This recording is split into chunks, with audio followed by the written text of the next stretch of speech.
Ah, hello everybody. Oh my god, it's been so long. It actually feels different to stream by myself. Last time we had a smexy, beautiful collab with Shy Hero. He's still sitting across me right now.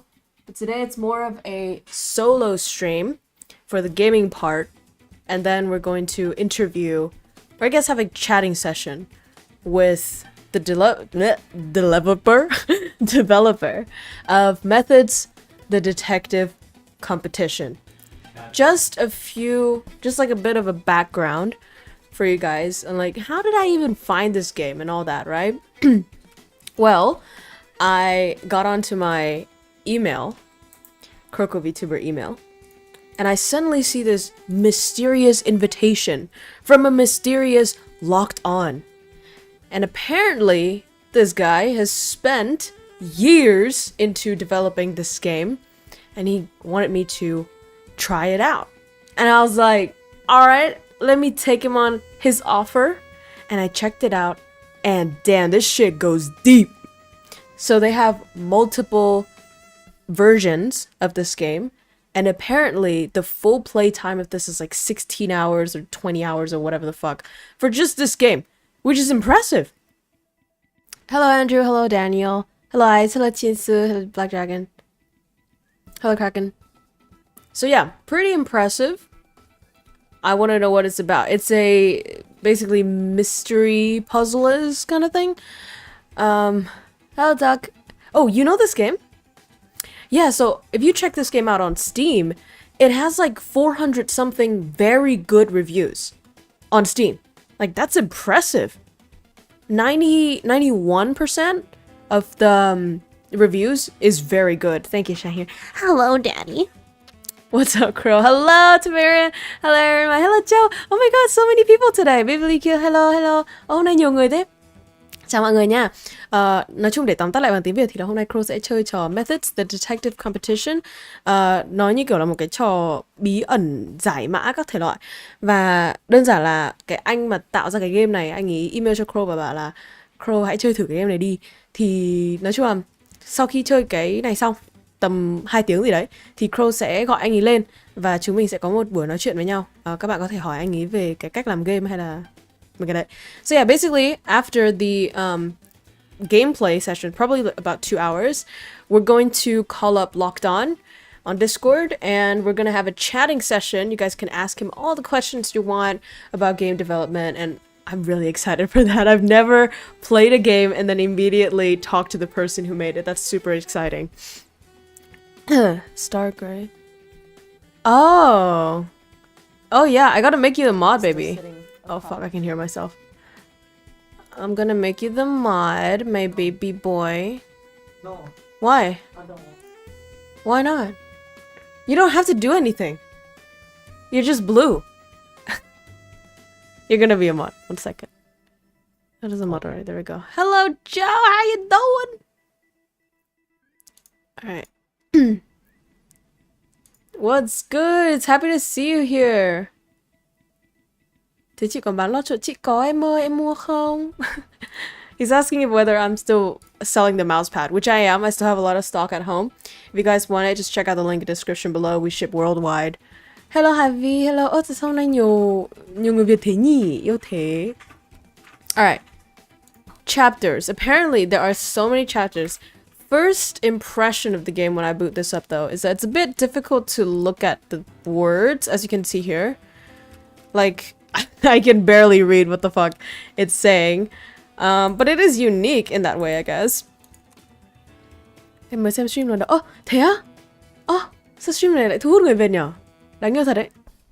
Ok, cảm ơn mọi người đã đến nhé. Hihi. Alright, so I guess I can load empty slot. Is that what it is? What is happening? Oh my god. It's a bit tough to... Oh, there it is. A bit tough to navigate. Hi, hello, Tunghyo. Okay, so apparently this one is not voiceover. You're new here. Hello, Doofus. Hello, Kaku. Hôm nay có nhiều người mới đến thế nhở? So many new people today. A mysterious call, a mysterious contest, a mysterious Beginning.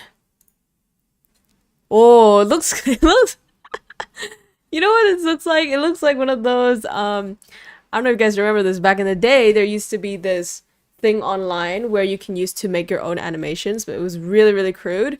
But it was so much fun. I spent so much time on that, just making like it's kind of like cartoon comic mix. Not here.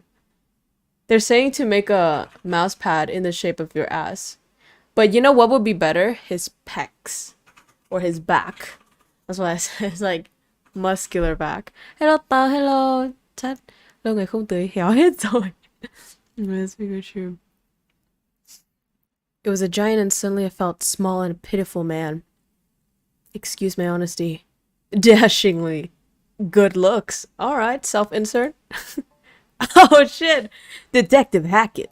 I'm gonna give this guy an accent. And despite feeling dwarfed by the complex in front of me, I had a job to do. He looks Western, I don't know. In this building resided the most Southern American. I don't know what I'm talking about. Like cowboy-esque. Resided the most diabolical criminals alive. Oh, this is a prison? There was a chance of them would be walking free according to a note in my hand. I wasn't about to let that happen. I twisted the doorknob and stepped inside. Oh, who is this? I like the color scheme so far, very aesthetically pleasing. Oh no! Did I hurt you? I'm so sorry, baby. I need to open this stool up, guys. My legs are so fucking short that it's uncomfortable for me to put it down to the ground. And so I gotta have a stool. I'm so sorry, baby. I'm so sorry. I hurt Shahiro. I love your accent. Thank you so much, Doofus. Không hiểu. Bạn không hiểu tiếng Anh á? Oh no, cái này hơi khó tại vì đây là game tiếng Anh ấy. Nhưng mà nếu mọi người comment tiếng Việt thì Crow sẽ trả lời bằng tiếng Việt. He's silent right now, just like, sucking in the pain. Joe, it's a shame it's at 2 a.m. for me. Oh no. See, I really wanted to have an earlier stream as well, but the thing is, Locked On is in America, so we have a bit of a difference in time zone. So sorry, next time I'm going to have an early stream. Joe, I think it was like next Saturday, I'm going to have an early stream with Theo, a collab with Theo. So make sure to check that out. Chị nói mèo? Không. Sao em nghĩ thế? Em nghe tiếng mèo mèo à? A young woman in an office official looking suit with a name tag. That right, greeter. Okay, that's a bit condescending to have your employee wear. I was trying to be hip or something, but now wasn't the time for gripping and feeling old. Oh, I like this character, like, this, I don't know why, this style. Some people might think that this is a bit of a childish style, but I think it's quite catchy. Alright, Joe. Peace out. Have a good night's sleep, yeah? You're at school as well? Do you have the note? I think so. I took my papery friend out of my pocket. She took it and glanced over quickly before shining a light on it. Good. It's legit. Rip the note in half. Here's your name hashtag. Please wait for the first announcement of the day. Look at the name tag. Thinks with fists? What the fuck? So far, this game has quite a lot of personality. I'm not going to be reading everything, by the way, just to make sure that I have enough voice to last me over 3 hours. Bạn có hình đại diện. Crow có bán... À không, Crow bán hết mất rồi. Hôm trước là Crow có bán cái vỏ gối Takimakura ấy. Cái kiểu gối ôm to đùng dài dài, xong rồi kiểu hình khá là ấy. Thì Crow lại bán hết cái đấy mất rồi. Mở đợt mới thì Crow cũng chưa biết là có nên mở không, không biết có nhiều người mua không ấy. Goofy eyes. The Game Master. Oh.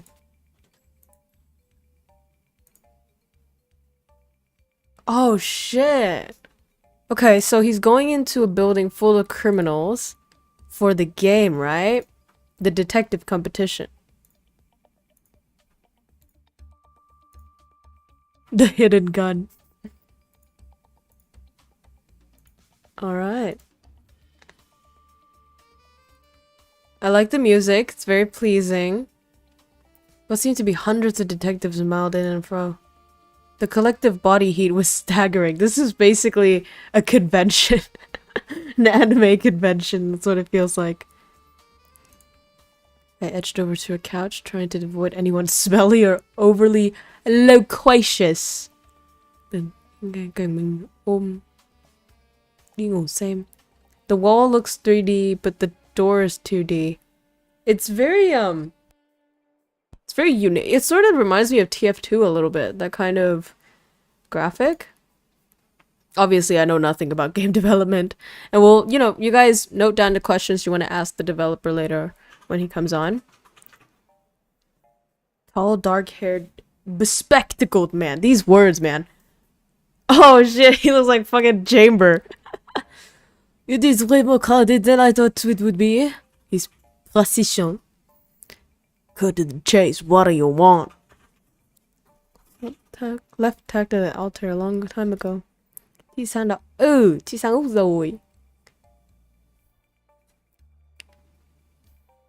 The chase. If I had to guess, that is what you're talking about. Judging from your name hashtag, anyway. Hashtag. They don't say the H in French. You know it. I hate these code names. They are pointless. What? I can't speak. Pointless. Knowing that my real name is Coles. Coles? What the fuck, dude's name is like a supermarket. It's not. He doesn't look like a Cole at all. He looks like I don't know, Charles? He looks like a Charles to me. You want to play? Let's play. Cristiano Ronaldo. Coles. Pierre. Yeah, he looks like a... It's just a bland way to be funny.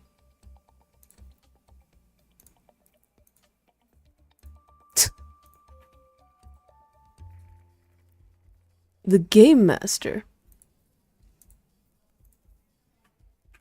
You are now all part of a contest where we pit the greatest detectives against greatest criminals. In each stage, criminals will construct a crime scene, and then the detectives will solve it. Oh, interesting. So that's where the puzzle part comes in, yeah? I would love that. Come on. Sit here. No!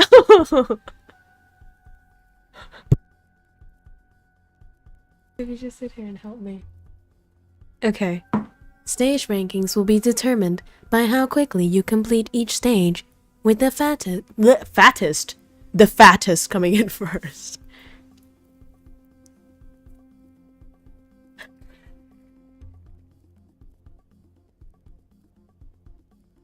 Got it. Would just come here and help me so I don't have to read everything. I can hear myself. What the fuck? Would you be quiet? Are you shy? Are you gonna say, oh, yeah, yeah? Are you gonna say this or am I gonna say it? We will eliminate. Okay, no, baby, you just say it normally. Just come here and help me.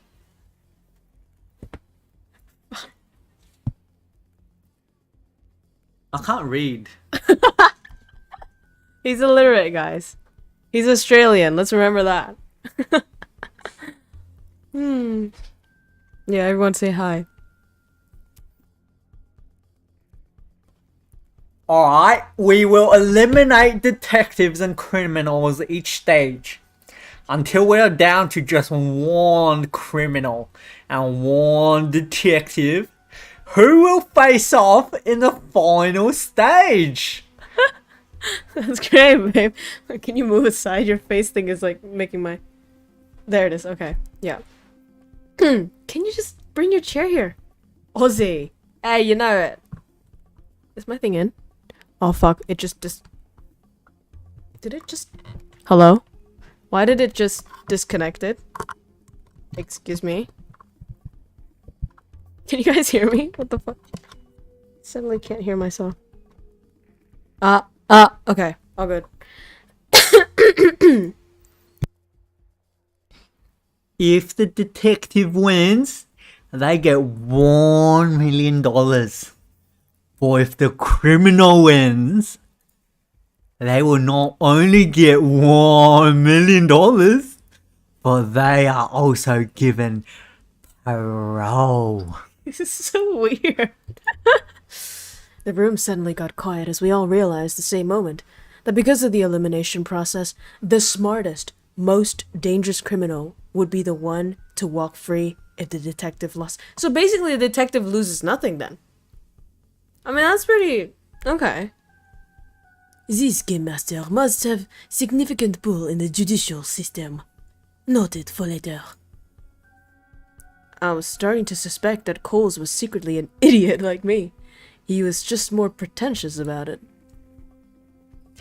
Make your way to the elevators. Further instruction awaits you. Bye, Chow. Thank you for coming. Attractive.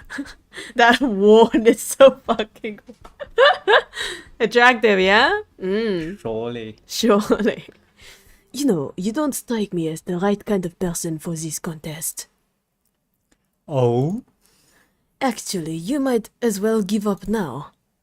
Scholes caught me a... Scholes? Scholes shot me a cold, steely glare.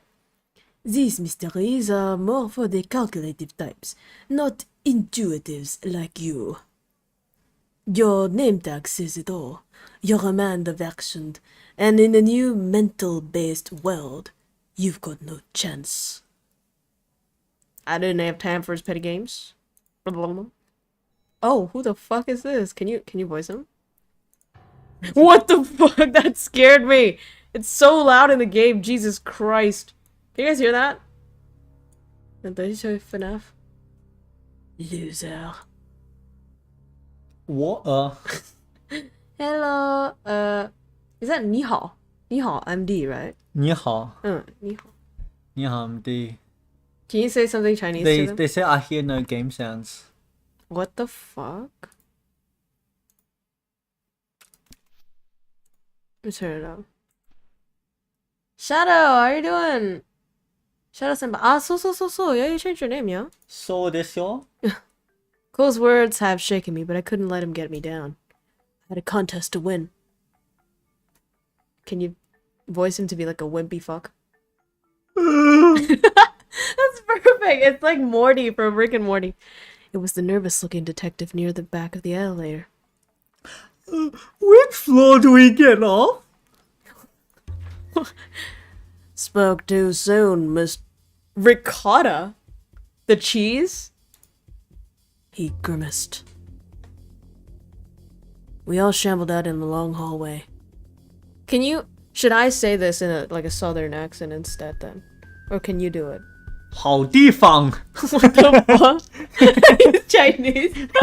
It's in big. Wait, that's 好 actually 地方. Can you actually like translate everything into Chinese? Wait, I gotta turn your face. Okay. Why is it catching your face and not mine? Because my face is big. Yeah, true. Fix that.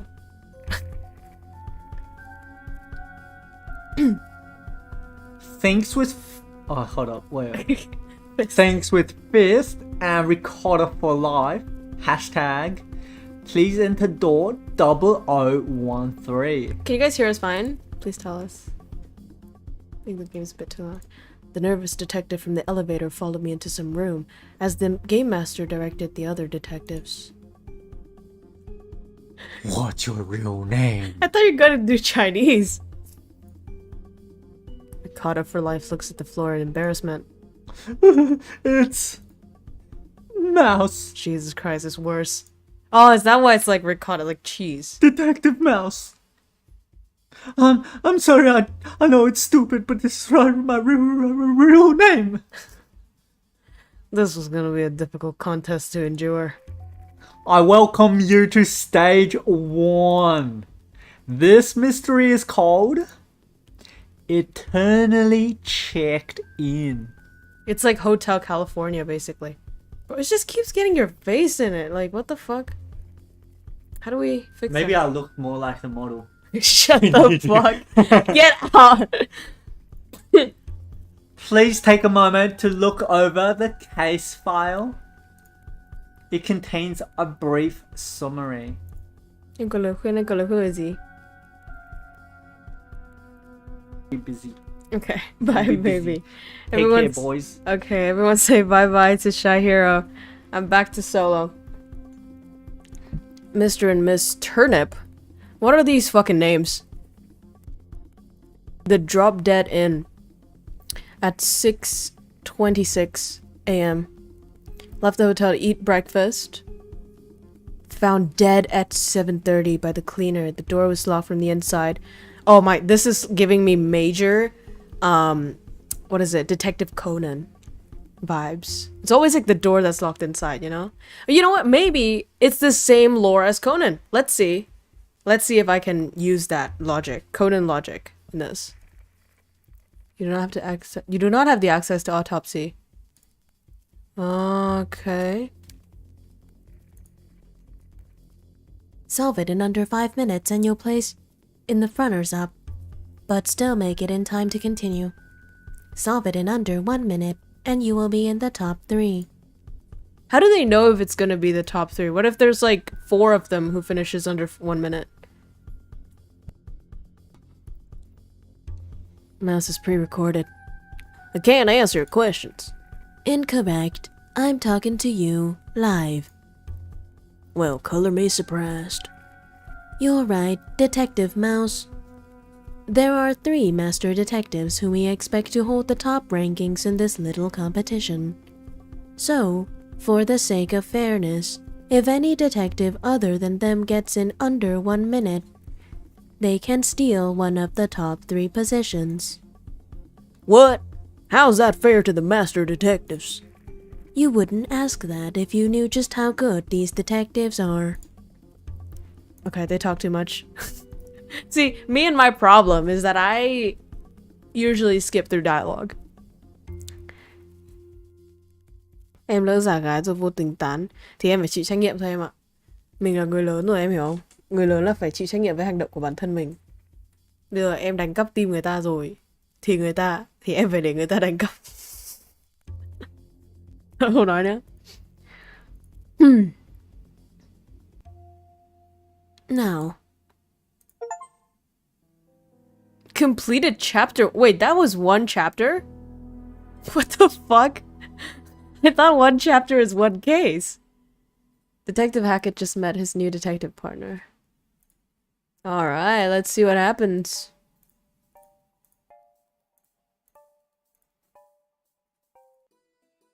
Ooh, oh my god, this is so disorienting. It makes me vomity. Jesus, let's not twist it. Let's not twist it. Oof. Okay. Turning date.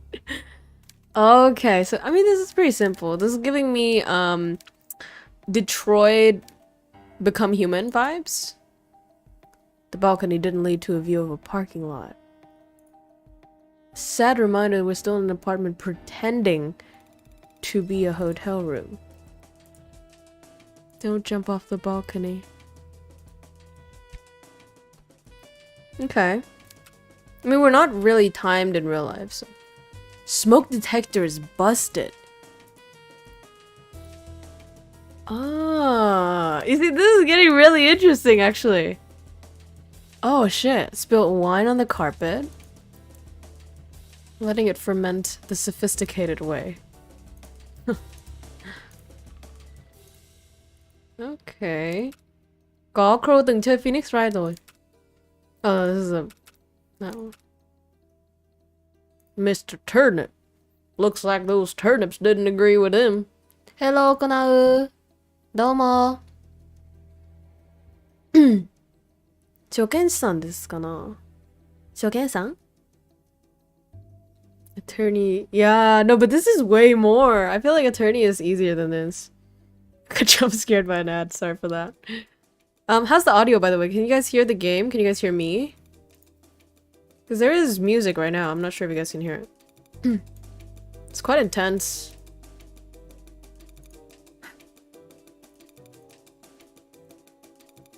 Okay. What's this? Rain jacket. Rain jacket.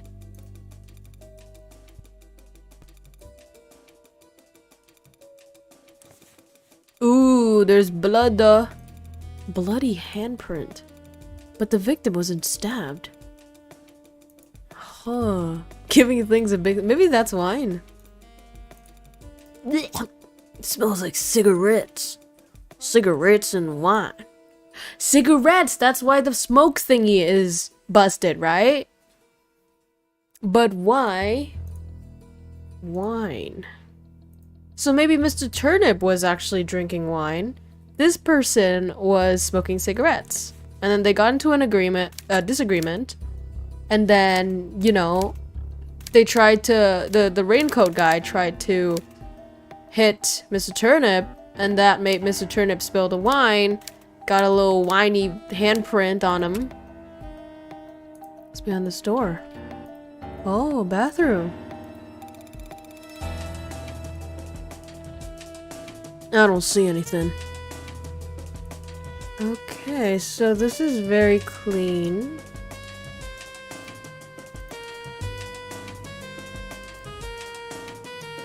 So the bathroom is too clean, is the issue here. Tipped over the coat track.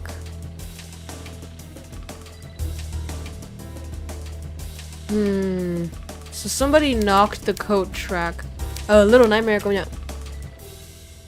Baseball tickets. Obviously for 2 people.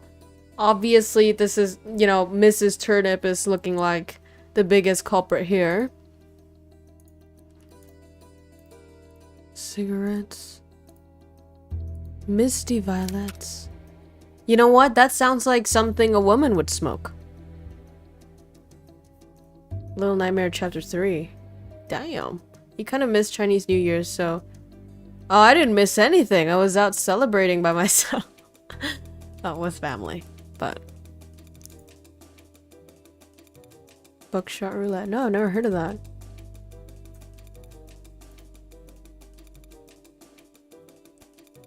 Name the irrelevant evidence. Ooh, that is cool. Everything is irrelevant. There's no mystery at all.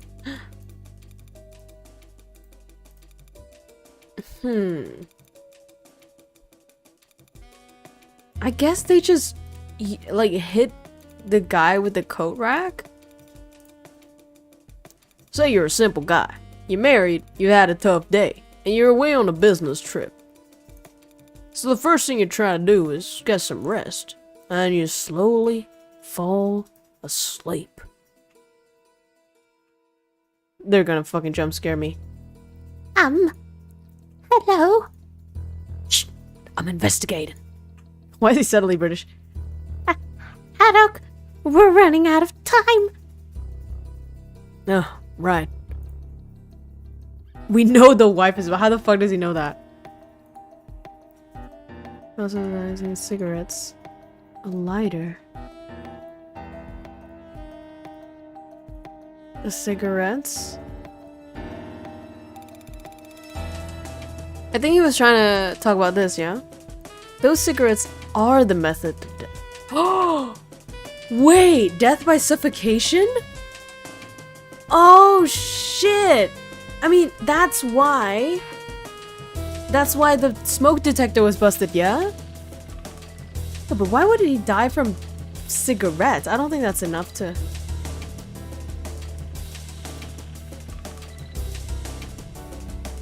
Wine?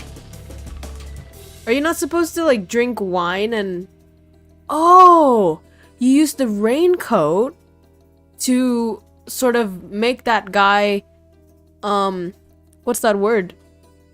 What's the word, like, you can't breathe? Choke to death? On the smoke? What about... What does wine do, though? Definitely not the tickets. The jacket smells cigarette-y, so I would say it's probably the jacket.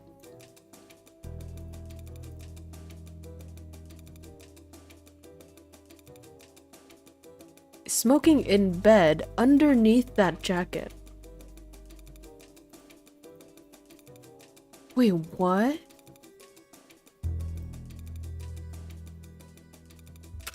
Wait, say that again? He was so desperate to smoke that he tried breaking it. That must have been why he used the jacket. To keep the smoke from reaching the detector. That's kind of fucking dumb. Oh, say hello, like see, kids, cigarettes is bad for you. That's one problem. This murder was actually an accident.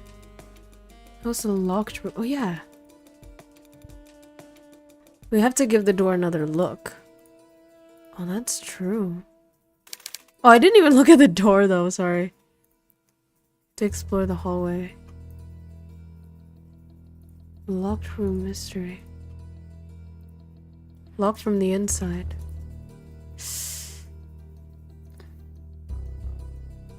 Was it locked with a key card or the bolt has been locked in? He used the coat hanger to break the detector. Oh my god, Andrew, you're so smart. Smoke detection doesn't really alert. No, but it does though, because of the no smoking building.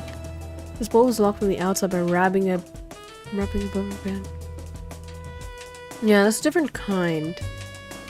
It could be the coat rack thing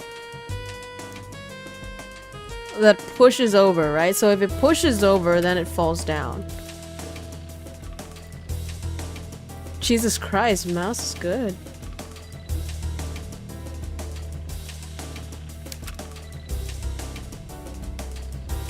What? Killer creates the locked room to create an alibi.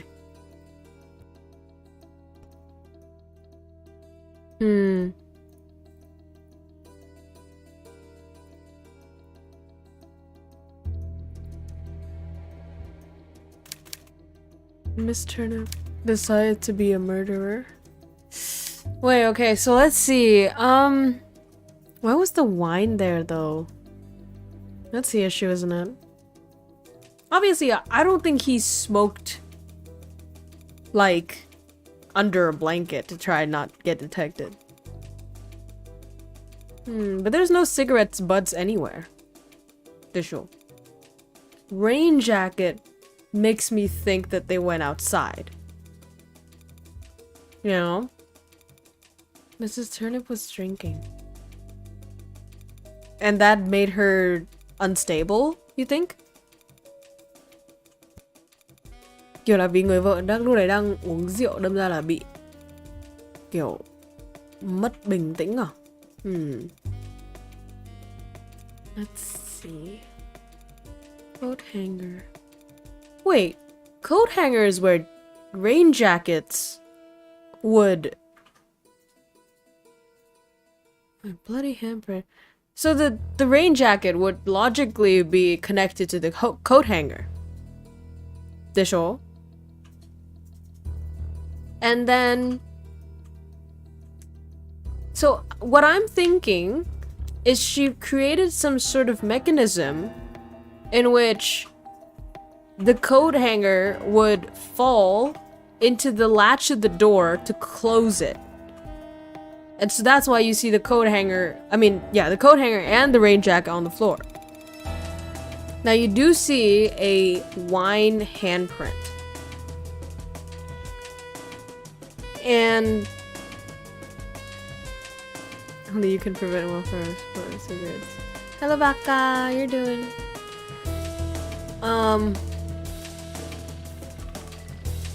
Mr. Turnip went inside from the rain. Okay, so he was smoking, and he went inside from the rain. Mrs. Turnip drunk. Mrs. saw... Oh, okay. Saw him smoke and was like, I thought you quit, la la la. They fought. Angry. Pushed the coat hanger. But the...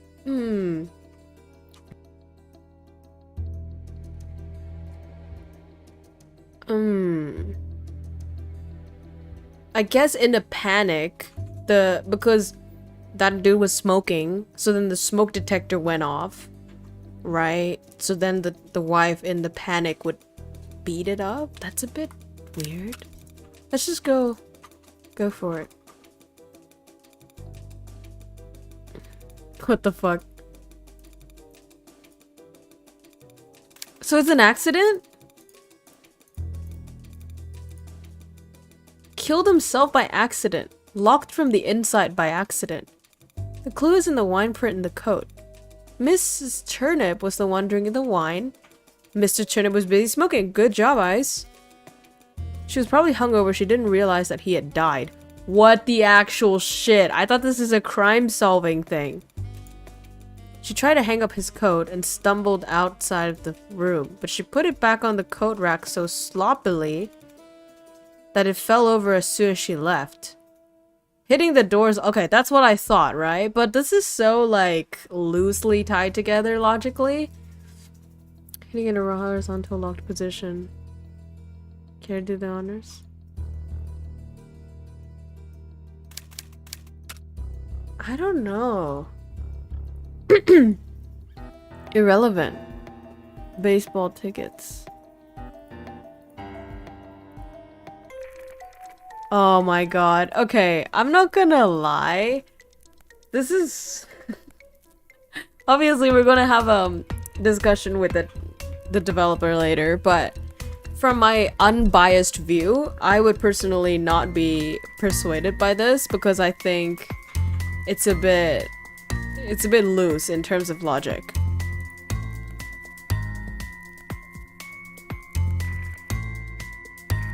Plus, it's not a murder then. Like, it's set up by, what is it? It's set up by criminals. And I thought it was supposed to be a crime.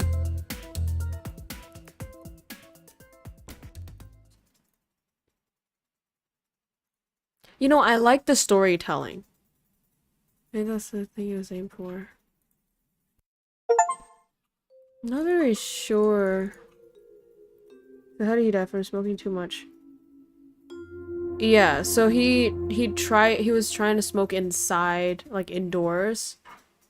And so, you know, he busted the thing. He wore the raincoat, smoked under the blankets, and then died from the suffocation, which is like very unbelievable, you know what I mean? Maybe the crime is the friends we made along the way. But I mean, I guess the issue here is because usually you have a window to show.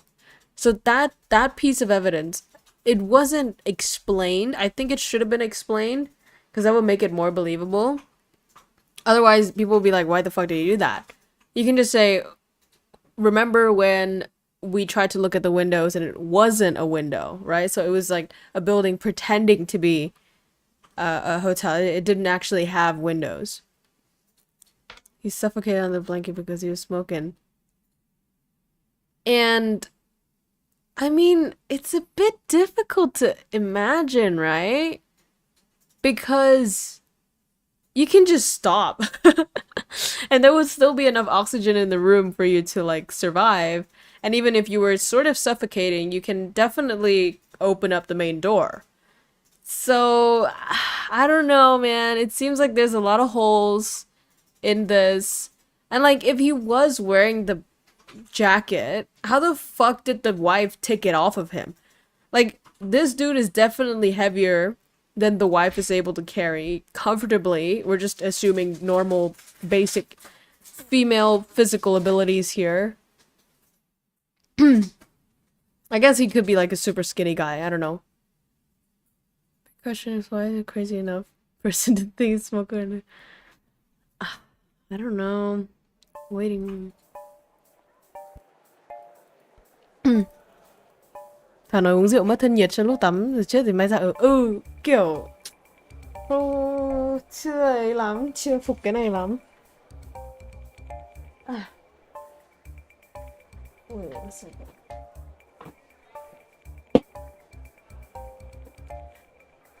Stupid. Mouse was not stupid. Mouse actually did everything.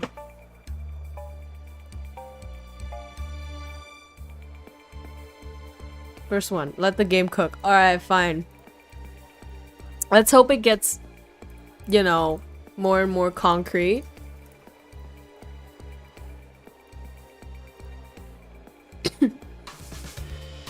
Okay, big guy. Hi, So what's your name? I'm Detective George. Is there anything I can help you with? He had a deep voice that matches heavy-set body type. I'm Detective Hackett, huh? Ew, what the fuck is that? Hey, Big Mal, hello. What? The breath is run out for I like the character building. The character building is good in this game. The storytelling is good. The only issue is... Này không chơi bạn trai. Không, lúc nãy là bạn trai KROWKO đấy. Chắc là lúc đấy bạn Sáng hay bạn Lộc không ở đây. Thank you, Doofus. Thank you so much for coming. I hope to see you next time, yeah? Join the Discord if you haven't yet. We always talk there.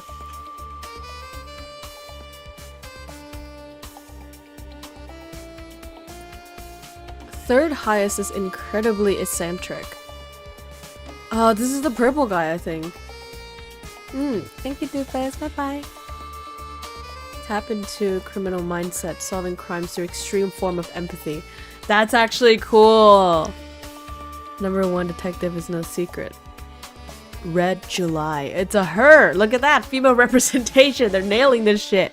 Solves case by looking at the bigger picture while simultaneously concentrating on the small details. Her great imagination fills in the gaps, creating causes for the effect. I like this little thing here. If you're focusing on his face, you can see that it's sort of moving a little bit, like it's getting bigger and smaller.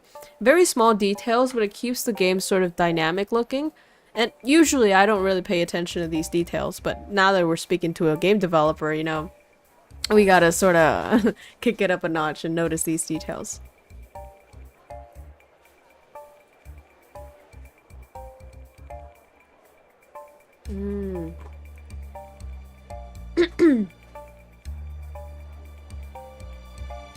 Oh, least skilled to most skilled. Top 15.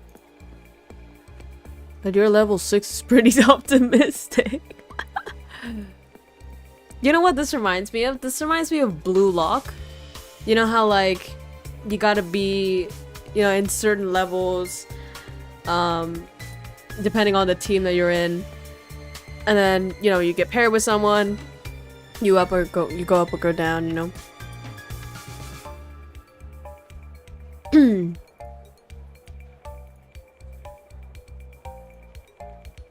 This guy's like Chunibyo moment, thinking he's the shit. What the fuck is that dominatrix shit? Alright, obviously I'm gonna talk to this guy. Aren't you Spattermouth, the famous Lookador? What is that? Jeez, nobody calls me that here. Here I am known as Luca. If you're trying to I didn't even read that, what the fuck? Rey Mysterio, who's that? No. No. If I took off this mask, then people would know my real face. Nobody knows your real face. So why would they recognize you to begin with? Don't be silly. Hey, can I get an autograph? No. Listen, if the game master saw me giving out autographs, then they'd know who I am. This dude. I decided to let that one go. Throat cancer. What the fuck was it? It was as lovely as an opera singer with throat cancer. Good script writing. Like good, I don't know, dialogue writing, I guess. Very natural. Criminal duo that created this. Rose and Sparks. Mastermind? Y'all fucking failed, that's what's up.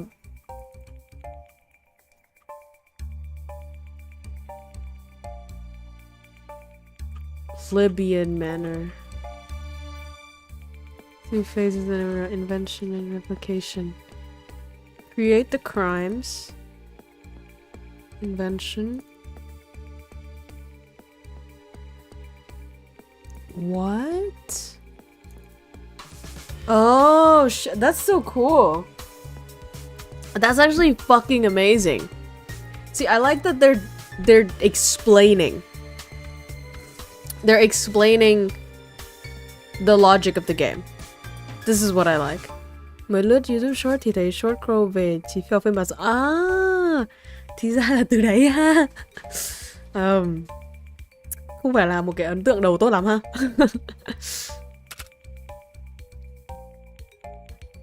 Mastermind Rose.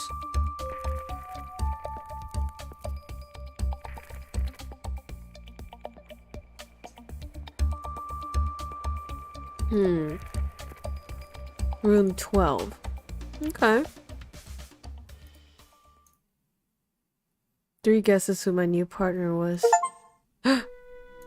Is it the gathering snippets? Oh, it's the Chamberman. Look at those glasses. Yes, you're late. I find tardiness remarkably annoying. It was my new partner. Coles. Fucking woolies. Oh yeah? Sue me. I'd already suffered through some elitist crap while hearing Rose talk. Detective Hackett and Detective Coles, I welcome you to Stage 1. Round 2. How you see me. Obviously something that has to do with mirrors. Mr. Ant, smiling when dead. Found dead at his manor. 6:30 a.m. Only one suspect was arrested, Mr. Disco. However, Mr. Disco claims it must be suicide since there's no way for him to enter the locked room where Mr. Ant was found. You did not have access to the autopsy report. The door was locked with a complex mechanism that can only be opened from the inside of the room. How did Mr. Ant know Mr. Disco? So that's the bonus. Okay. Coles, yeah. You know what, babe? It's actually impressive because they just give a description of the speaker. You know, like that big speaker, megaphone? And it says that it's melodramatic. And so I think you got the voice perfectly well. I've been voicing it like very robotic, but turns out it's a very melodramatic type of it. It's like, this next one! And it's like the way you did it. Hi, August. How you doing? Welcome, welcome. You weren't planning on working together. You were just going to pretend to be trying and let me solve it for you. Yeah, I was. But I guess you're not smart enough. What? Why else would you still be on the 2nd floor? Only the stupid people stick around here. If you were smart, you'd be up there on the 4th floor, right? Actually, I developed a strategy. You see, I solved the last case under a minute. Good enough to challenge the top 3. I solved this one already as well. However, I do not want to be stuck with a stupid partner, so I'm waiting for a good one before I challenge the master detectives. Wait a minute, don't the partners rotate every round? What's the point of waiting for a good partner if you're gonna lose them right away? Actually, when you're in the top 3, your partner doesn't change anymore. It doesn't surprise me that you don't know that, since they don't tell you anything unless you ask. Doki Doki Literature Club. A new one? What the fuck? Drop by to say hi. Thank you. Are you going now? He started snoring. I'd kick him. I'm waiting. Did you think I was going to challenge the top 3 with a partner like you? Oh, that's actually smart, huh? Uncooperative jerk. These characters are very charismatic. Very likable characters.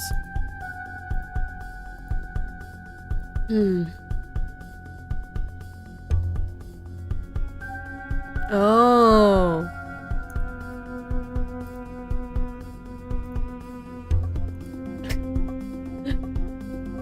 This guy is smart, actually. DDLC Plus.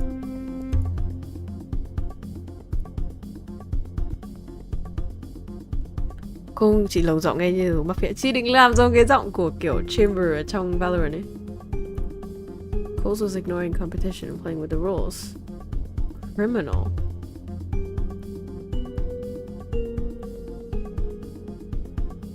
The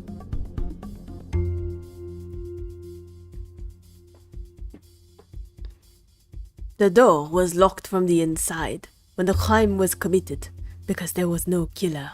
It was suicide. The man stabbed himself with glass from the picture. Ooh, is that why it's like how you see me? Which was broken, you see, as you can see from the evidence provided. He smirked in my direction. Detective calls. There is a reason you are not on the 4th floor, and it isn't because you were attempting to manipulate the system. It is because you are wrong. There was no stab wound on the dummy. Therefore, he was not killed by a shard of glass. Get fucked, cunt. Hello, Demon King. How you doing? Within the next minute and 50 seconds. Fuck. He's dead. I thought you said you solved it before I even walked in. That was a lie, you fool. It took me 4 minutes to come up with that answer. He's a fucking idiot. I did all the mental work when I was lying on the floor. Amateur hour. Alright, let's do it. Very suspicious. Broken picture frame.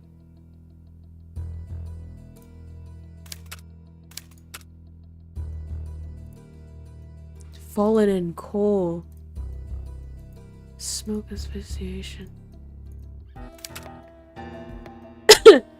Okay. Is there like a vent? There's a window.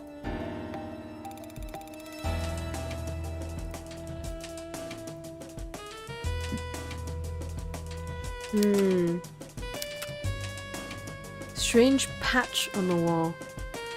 Painting of Mr. Rand. Painting of Mr. Ant.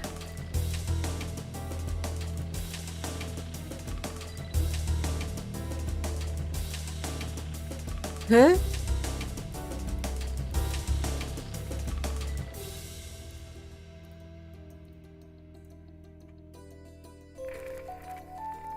Shit? This isn't glass at all. It's polished glass. What? Như Game Master rồi con robot. Đúng rồi. Con dùng cái kiểu giọng đấy. This piece of evidence is actually a mirror? Isn't it? Because you see yourself in it?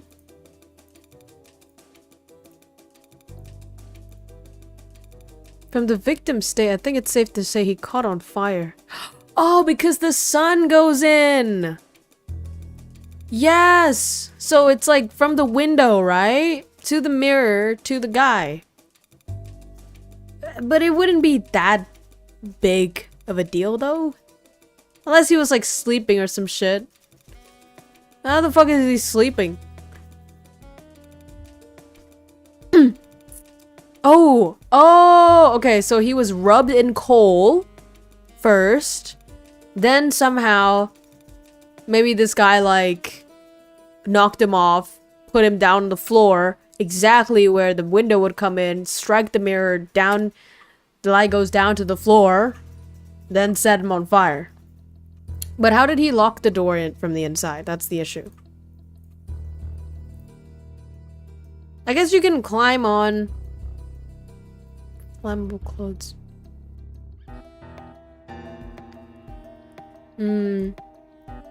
But it says coals though.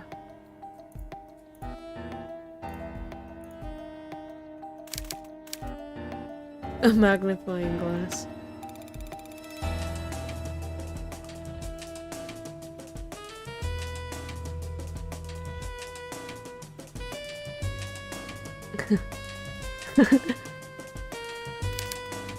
Reflect the sunbeam, yeah.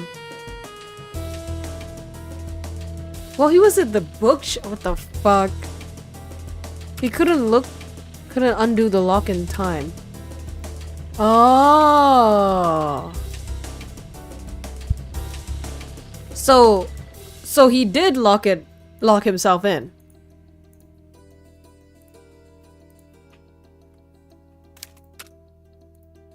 How did they know each other? How Mr. Ant knew Mr. Disco? Probably a butler? You know, someone who goes in here to do shit. Yeah, oh, the gardener, yeah.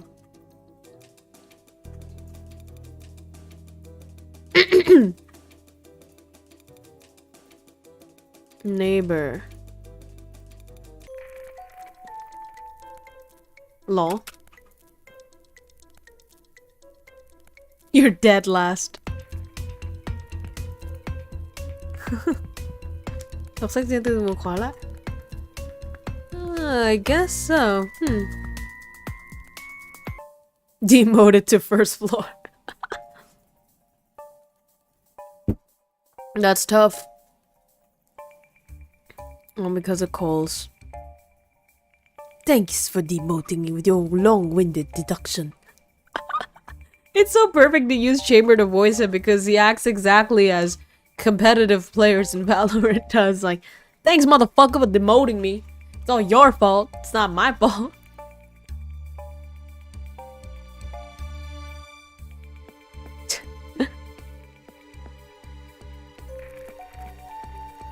Oh. You could end up with the same partner? Okay.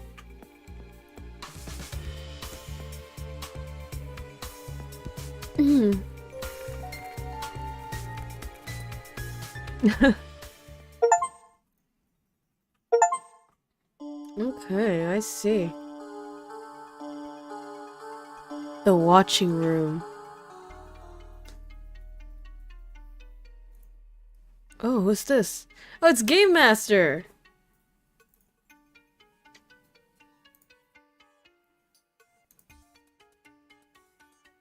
Oh, there's two Game Masters, I see. This guy looks like, fucking Beast Boy. No, Wolverine! That's what he looks like.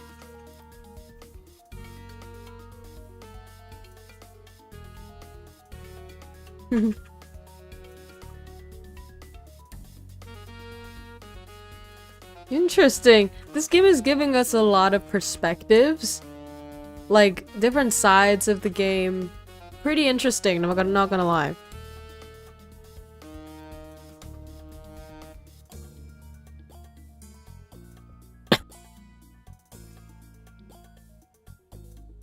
Me. See, so now this switches perspective. Now this guy is the first person. Interesting. Who the fuck is she? Hey guys, you've got to come over here. I don't know. Ooh, look at all these people. Clark and Kane. What the fuck are those tattoos? Oh, I'm blocking it right now, but she got some tattoos over there. Says it lower thought, yeah. Sleep deprived Ben. He does! What the fuck? Yeah, this is good character building. Melly's was more organized and she didn't use post-it notes. She wrote all over. Okay, that's why. She wrote all over her arms. No, that's the one to watch. Why? She doesn't look special to me. Are you just saying that because her name sounds like yours? What? No. I'm just saying, look at the huge jump she took. She made it to the oh, grammar mistake. To the third floor after eternally checked in and actually moved up to the fourth during How You See Me. Wow, and it wasn't just her partners? The videos showing her did more work than the partners she's been paired with. Oh, and thanks for reminding me, I need to announce the partner pairs. Sure thing.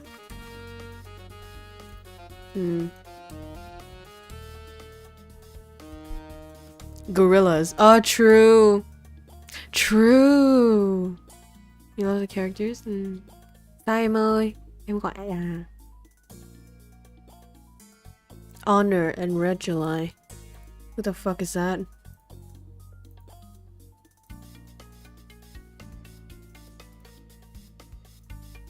Three is a magic number.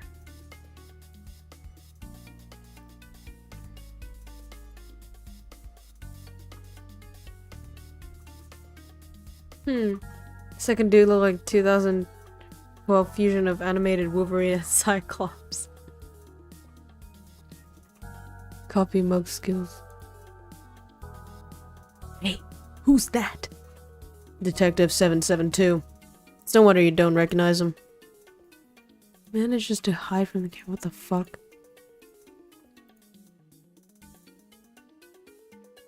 Wi-Fi went dark.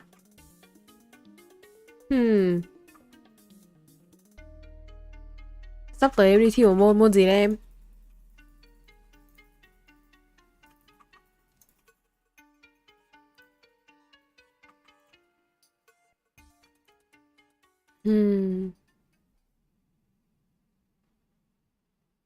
These guys are the game masters. I just realized what the fuck this entire time?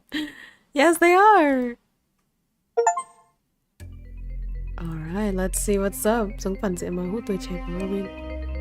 Trong thiên thai chân môn mà. Trickster versus Tricks. Hi, my name is Nell. It's my first day. Oh, it's this fucking cunt. This is the top 3 cunt. What kind of voice should I give this guy? Also, it's becoming her now. She's the new first person. What's your name? Don't have one. But I'm 772. What? Is that your code number? No. Number of cases I've solved in my lifetime. Wow. It's not as impressive as when you realize I'm counting that times. I figured out where I lost my keys. I call that the adventure of the missing keys. This is fucking weird. Could he really be this embarrassing? Saxophone. This guy's just... You're not very popular, are you? Like an Oreo. Sometimes frosting of resentment gets in the way of the cookies of fame. Seems like the frosting of sense was blocked by the cookies of nonsense to me. Giọng giống L, Crow không xem cái đấy. Môn võ cổ truyền ở Mây Thái. À, すごいじゃん,それ. Lần đầu lên đài em hơi lo. À. Đây là thi lên đài hả em hay gì? This guy's in the 4th floor? What the fuck? Doesn't taste really good to me. I like this guy. It's like an Oreo. It's like an Oreo. The frosting of tensions being blocked by the cookies of cliche. What? Why? I like this guy. I've practically figured out all the mysteries they could throw my way. Amazing character. The first mystery's locked door gimmick relied on an accident. The second murder was committed through a window, so the killer didn't need to enter a room at all. So they didn't repeat the same room. The next 3 mysteries will use completely different locked room tricks each time. There are many such tricks. Keep in mind, Todd, Pod, and Mod, and type of death, place dead, and method of death, respectively. TPM rule.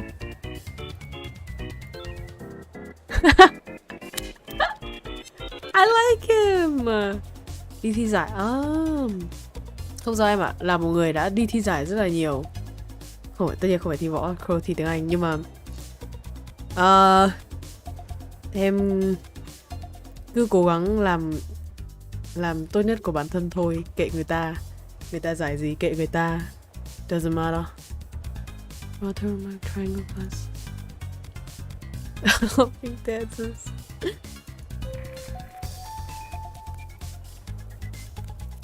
Characters in this game has watched Death Note, seeing how secretive they are with their names.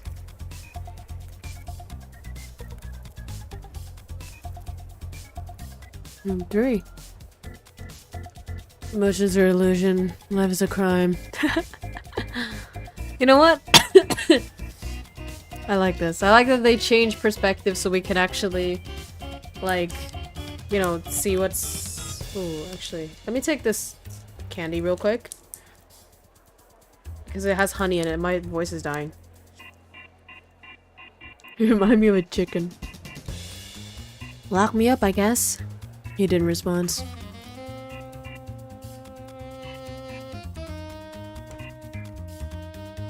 What the fuck? Immediately did a handstand. Yeah, that's great. Sometimes you see crime in a different way. You need to see it in a different way. Sure.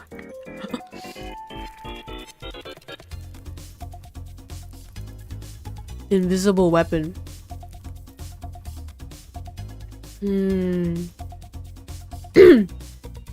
Businessman stash.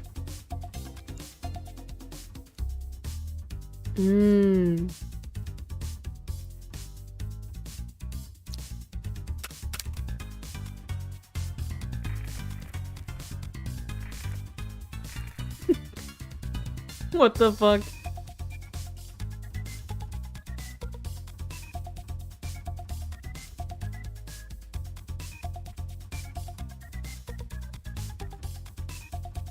Okay. Can we get to the... Okay. Oh. This girl's pretty cool. So she's nearsighted, but she can see very, very clearly when close up. Like, she can distinguish between salt and sugar. You can- oh, she can even see fingerprints! What the fuck? That's actually cool. Bakayasa, hello.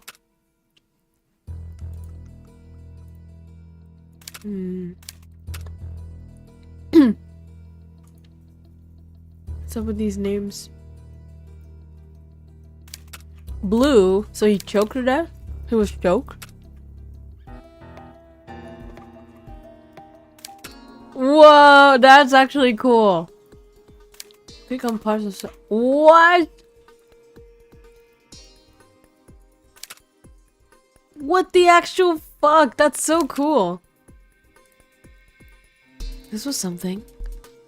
Coffee interacting with the foreign liquid. No, it's poison! Cyanide. A classic. Okay, now we clear that out, huh? I wonder if this- Hey, Bakayasha, thank you so much for becoming a member! Arigatou gozaimasu! Bronze talent. Perfect. Welcome, welcome. Now you can access the members only chat on Discord. We talk a lot there, guys. Thank you so much. Simple bloodstain.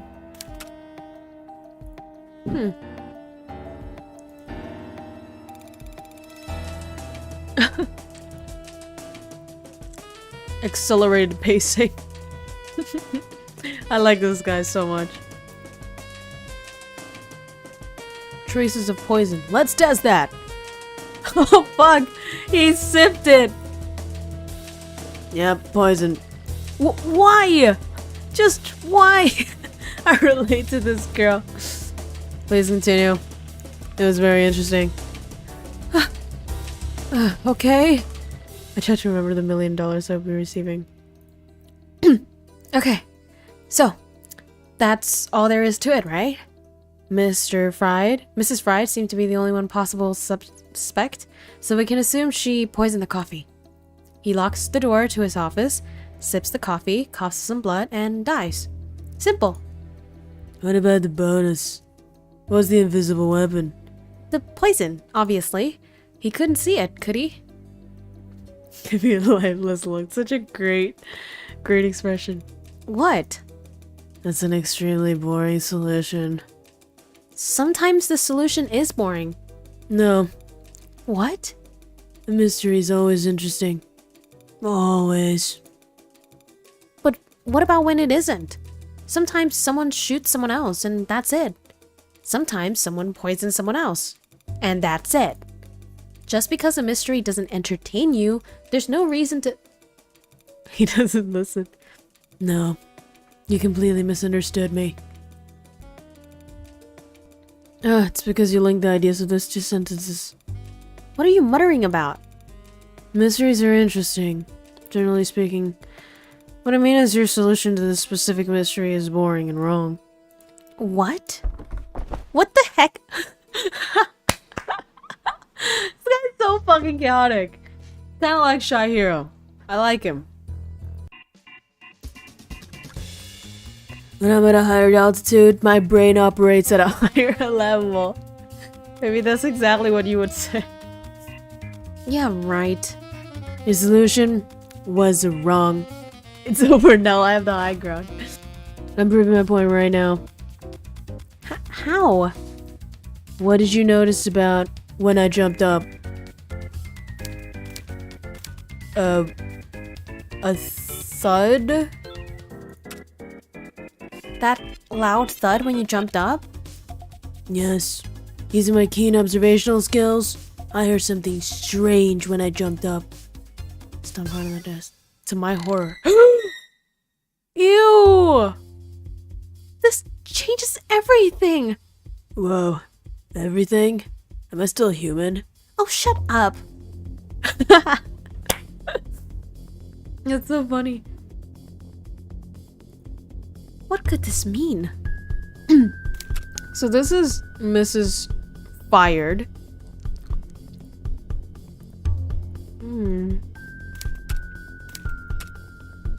A gun. What the heck happened here? Maybe they both killed each other? I'm all ready. So whenever you want now. What? Sure. Why wait for me? Not everything in this contest is based on time. But honestly, who gives a fuck? Nobody gets the time to appreciate the mystery. What does it matter if you come third, second, or even first? Don't worry, I appreciated the mystery, and I'm ready. I still haven't figured it out yet. Here's my deduction. We'll do a fun call and response thing, alright now? What? After being fired, Mrs. Fired. Think, Nels, think. After being... Ooh. Switched the nameplates? What the fuck? I think it's poison coffee? Poisons Mr. Stash's coffee. She left and waited for him to die, but when she came back, he was still alive. And he'd realized she tried to poison him. I guess that makes sense. How the fuck?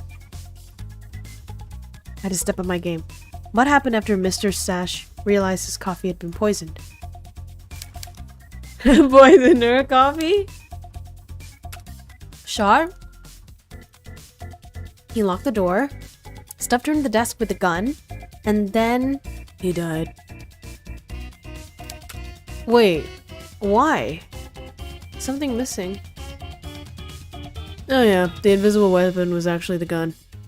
Ah. Submit. Oh, you mean he drank it? Okay, so he drank it, and then she come back. Oh, okay. Let me just be real for a second. The mysteries in here, they create so much tension, they build it up. It's so cool. But then the solution is actually kind of dog shit. Like, it's kind of anticlimactic, I'm not gonna lie. It seemed very mysterious, it seemed very interesting, but when you actually get to the answer, I'm a little bit disappointed, I'm not gonna lie. I don't know how you guys feel, you can comment, but that's not how it works.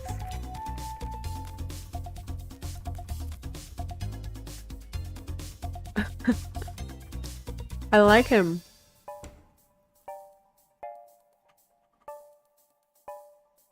Wait. If I'm going to continue to be your partner, we have to get one thing straight. Cut out the silly gimmicks. Please. I really want to win this contest. They take too much time. Just look at how long you took on the last mystery. Every second counts. Everything I do, no matter how silly, is filled with purpose. Wow. Do you have a purpose now? Yeah, I guess it'd be to be the greatest detective. And win $1 million. Why stop at 1 million? You could conquer the world! Because it's the prize for winning the contest? Now, your purpose must extend beyond the contest. That's what makes it all caps. Purpose. Not a lowercase purpose. This is so fun.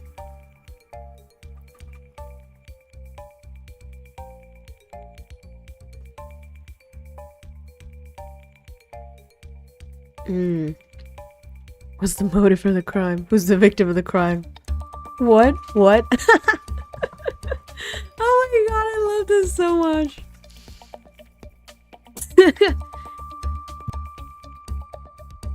Jesus Christ. He looks dead. This is so funny. My parents were clowns.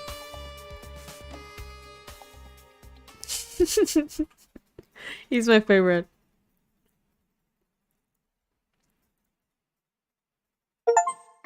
Okay. Ooh, is this Red July?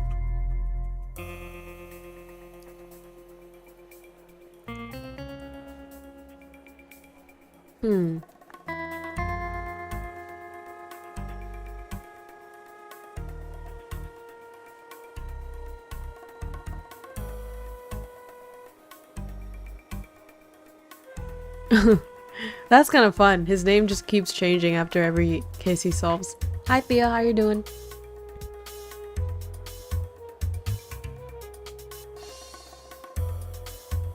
Oh. So this is still Nell.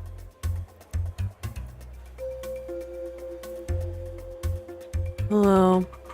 Lost in thought? Want to take a bit of a risk? Maybe? What would you say if I could get you into contact with Red July? Ooh. Into contact? With Red July? That would be cool. Great, sure. I will introduce you so that you don't feel intimidated. He's such a nice guy, guys. Perfect character.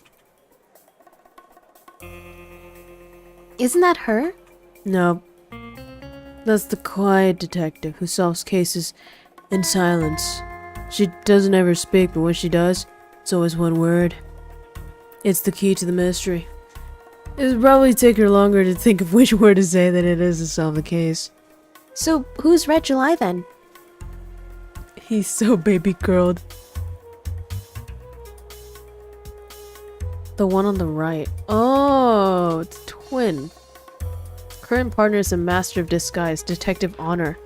Oh, that is so cool. He's a goofy little guy. Detective is pretending to be... What? This is so interesting. Like, who the fuck thinks of these things? Makes this game so, like, enticing. So... riveting. Alluring, you know? Know myself and know myself. Ah. Shit, that's fucking cool. It's like an Oreo. No, it's not really. Oh my god, this game is funny. Cheesy shtick. Wait, the window cheesy. Bye, Shadow. Have a good night, yeah? I'll see you when I see you. The announcement jingle. Dude, they look the same. The jerk. Now it's gonna be harder to ease the awkwardness. Hi. No! I ruined the chance for a cool introduction, like I see your name tag that you're not a pure Hello, Nell. Sorry about the trickery. I'm Red July. So pleased to meet you, Detective Honor. And you, Detective Red July. Good call. But one made by Detective 773. How'd you know? When you talked to us earlier, you didn't know. And after you talked to 7073, you did.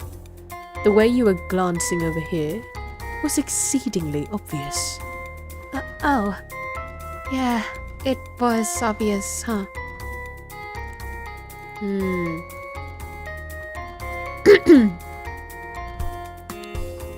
What the fuck?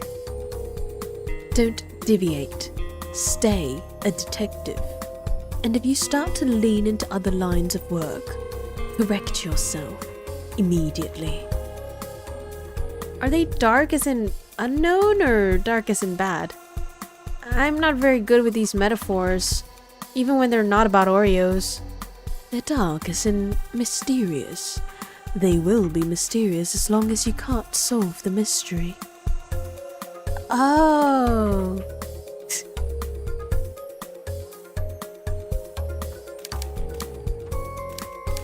Your method. Can anyone do it? Yes, anyone can do it. But most people don't. Took a very long time to perfect, but feel free to watch my masterclass on it. You have a master class? I'm very open about my techniques, but like I said, it takes years.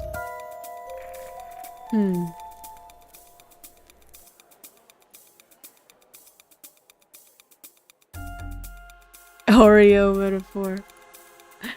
The more time I spend with him, the more sense he makes.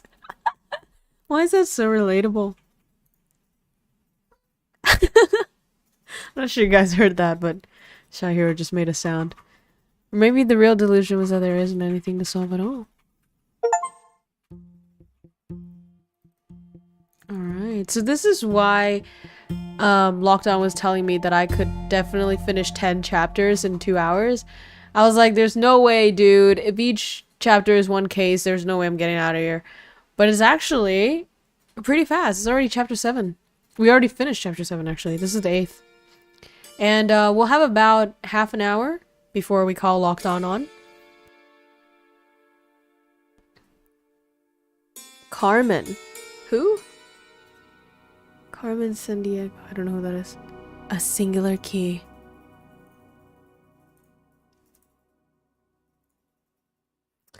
Paranoido. A small-time crook wanted by police was found dead in a walk-in closet at 10:20 a.m. Mr. Gunhappy, a police officer, was the only one on the scene. The closet was locked. The only key was found inside was Mr. Paranoido. You don't have the access. Why was he hiding in the closet?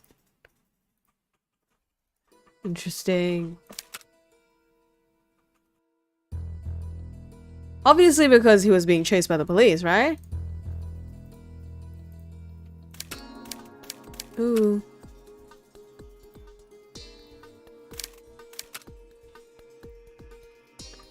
Okay, in the middle then. The neck is unremarkable. Huh. Interesting. Heart attack? The strange symbol looked like a broken heart. Bad breakup. Love kills. I try not to do it myself. It'd be pretty ironic for a detective to kill someone. I think we can rule it out. If you say so. To me it looks like heart failure of some kind. Epic fail. I try not to cringe. My cringing expression. A heart attack? Could be. Heart attack. He was paranoid, yeah? Murder weapon, the charge. Yeah, that's not it. Threw the carrot in there and clonked him on the head and broke his heart. Gun happy. Was the police officer doing something? Fresh air. This room smelled like chemical cleaner and paint. Oh, so he poisoned himself, basically. Stand on your head, work for me. Okay, straight out of JoJo. Hi, Ella, how are you doing? That series Where in the World Is... No? The world was upside down. Wait a minute. There is something else in the room to examine. The thing? The little megaphone?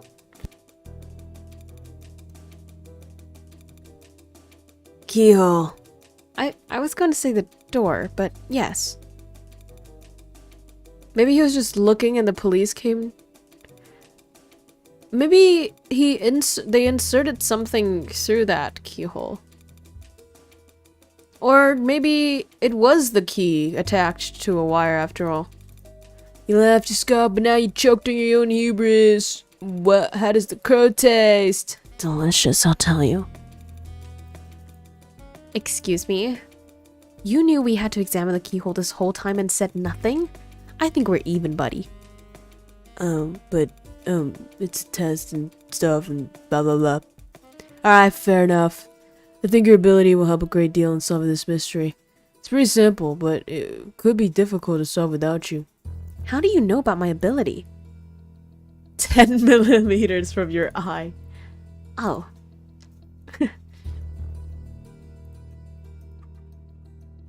Alright, let's look at it. Keyhole.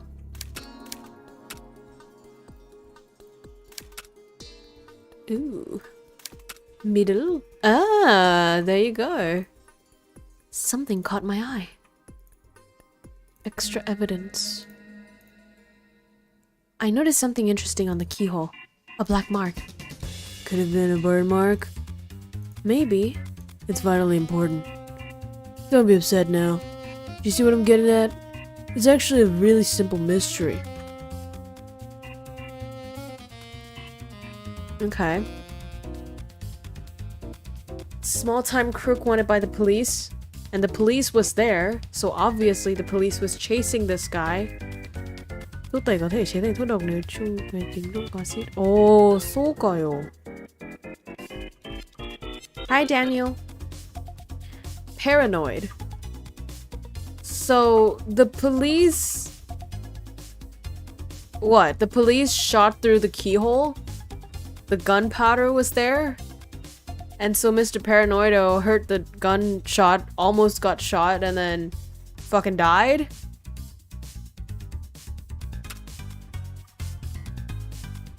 Wait, what am I trying to do here?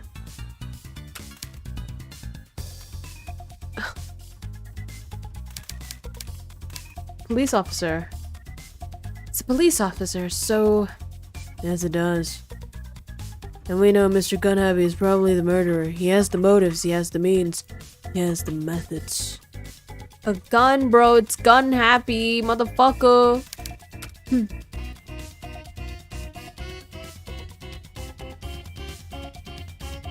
Oh, fuck. Oh, a zap thing, huh? Oh, wait a minute. So zappy as in...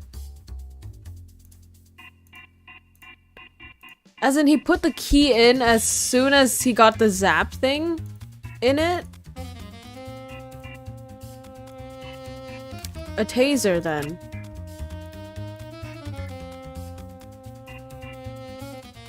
Burn mark. Wait, you can shoot taser lines?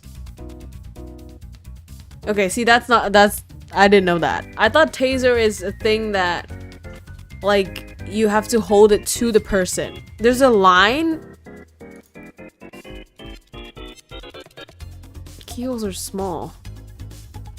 That's their burn mark. So I guess taser. So I guess it's like a. Oh, bye Daniel. Thank you so much for coming. Yeah, well, I think it's like protruding kind of thing. Xuống rất điện có hai loại bắn đúng không? Thì chắc cái này là loại bắn ha. What the fuck? One more thing. The bonus. Why was he hiding in the closet? Small time crook.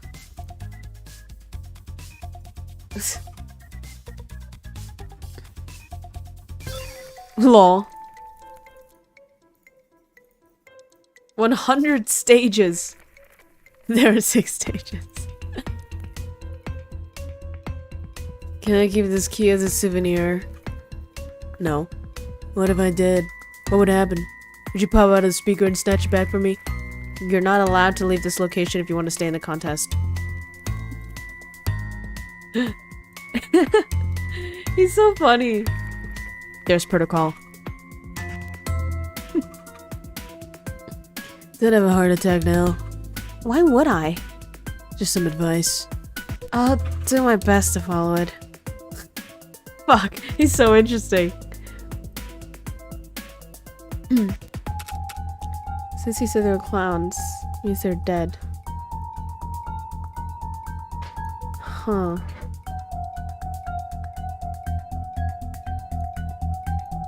Oh!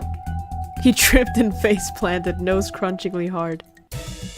Is he okay? Hey! What was that? I broke my nose. There's a protocol for this? Oh shit, what the fuck?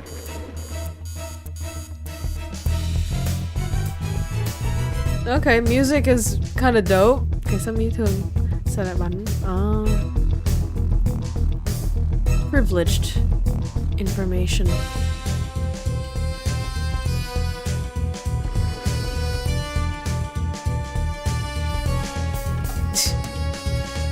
Wing. What? Oh, he was trying to meet the game master. Bro is sneaky with it. What is he doing? Bro, he definitely went up there to convince him to get him the key. Like, he will be motivated by something as simple as that. Insanity.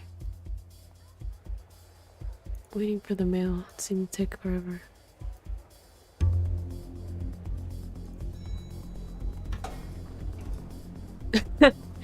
Did you see the game master? I brush aside my anger for the moment. No. Then he knocked me unconscious before the doors opened. That's what I named the greeter. Because her name tag didn't say her real name. Okay. I get that you needed a realistic reaction from me, but how did you know that they wouldn't just call an ambulance or kick you out of the contest? Seems like a stupid way to try to visit the 5th floor. It's the only way. Oh. The greeter's clothes has no designer labels on them. They were handmade here. Did you smell the paint smell? It's not the smell of a brand. It's a smell of milk and lime. Homemade white paint. And I know they wouldn't kick me out because if they took me up in their elevator, it wouldn't be their own fault. What? Oh. Man, he is smart. That motherfucker definitely did it on purpose. Do you know what else I've deduced? Of course I don't. After the 5th floor, we'd be switching buildings. What the fuck? Baby, I want popcorn. Excuse. Thank you. Baby, stop! Guys, are you seeing this? He's bullying me on stream. I'm being bullied. Me, the bullier, getting bullied. Nhạc game này hay. True.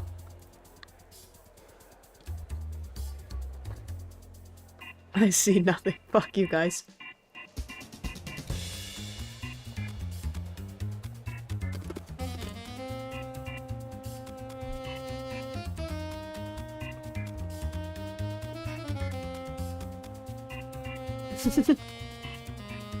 What happened? Fuck you, I want to. Cool. It's like an Oreo. Fuck. I love this character. Oh?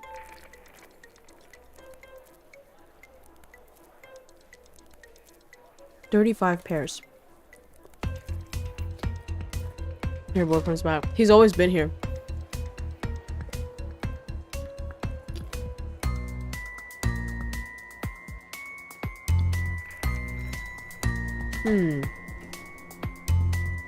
Quiet swoosh and a ding.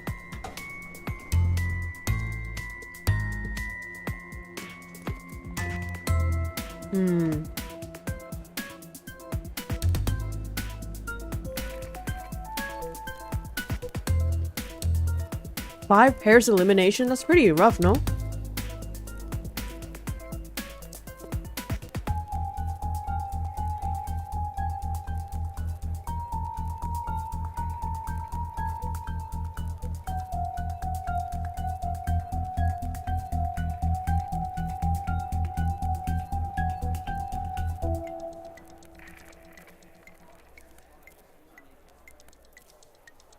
Jesus Christ, that's Your expensive. mic's 300. Is it? It's at 270. 260. It's worth it. No. You Excuse me. You don't even have a monitor arm. That's because of me, not because of the mic. Anyway, I'm happy to say that it's only the first stage. It's this vicious.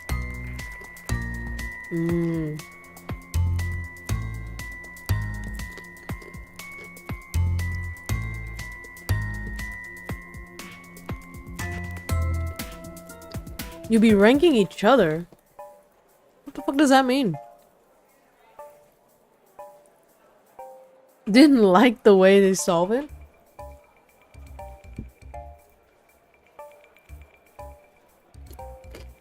It changes less than you think. Top 3 rankings would still probably stay the same.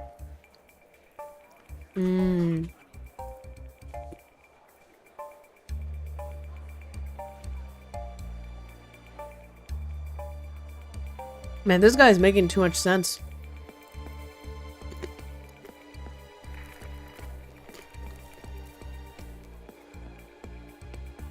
Can you vote for yourself, though? Wait, this art is funny. Oh, somewhere, somehow. I love the character building in this. How does your boyfriend have 5,000 subs with one stream? You gotta, Crow, you gotta step up your YouTube game.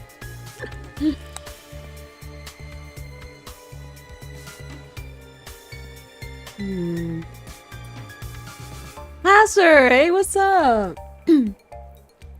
Oh, by the way, did any of you guys donate to Shy Hero yesterday? Jinsu, 안녕.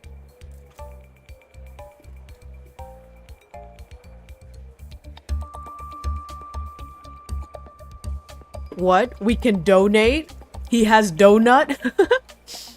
No, he doesn't, but I don't know, he just received money on PayPal, so I thought it was he doesn't have a donor link. Oh, okay, babe, so it's not donation then.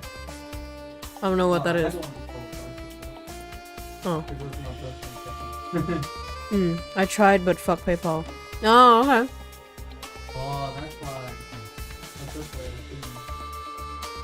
Yeah. He will have a donut link.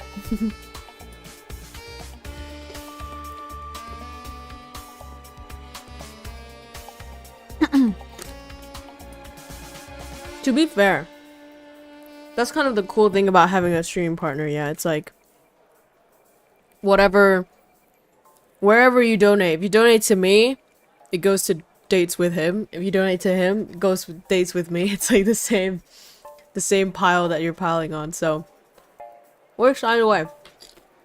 90 viewers, let's go. Soup canteen and a sandwich box inside.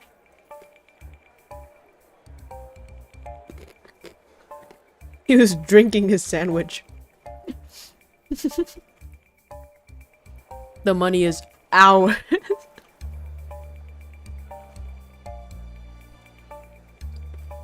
Hey, it's that guy. You know what? She seems interesting. You're Detective Ether, right? I don't know what voice it Give this girl.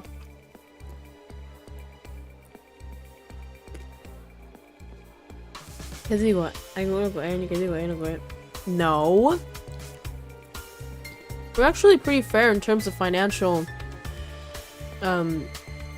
division. Dividends. We don't finance it. Hello Nguyễn Lộc, thank you so much for coming. Nghiện Vtuber và thì hả? Nghiện Vtuber thì được nhưng mà cái về sau thì hơi xú ấy em. Yeah, this is detective. Yeah. Excuse me. Can't stop eating. Jesus. Yeah, that's me pretty much. Right now I'm trying to picture several soft, lovely things. Visualization helps me fall asleep.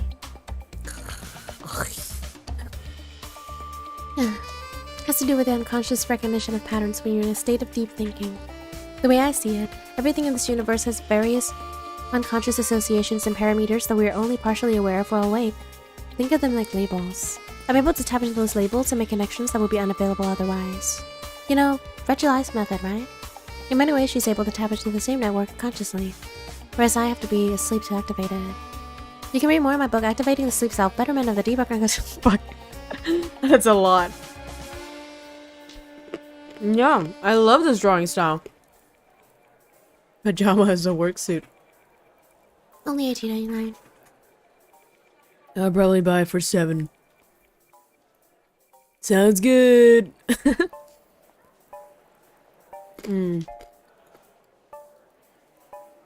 Detective Swinger. Imagine getting a partner you get along with. Lol.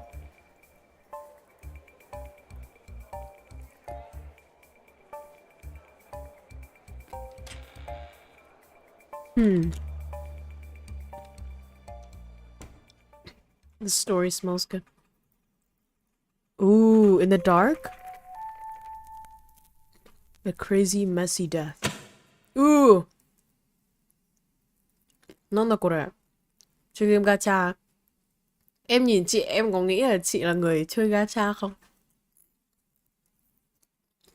Kisaki, domo, bobo, hello. Ơ, bây giờ mọi người bắt đầu lên ha.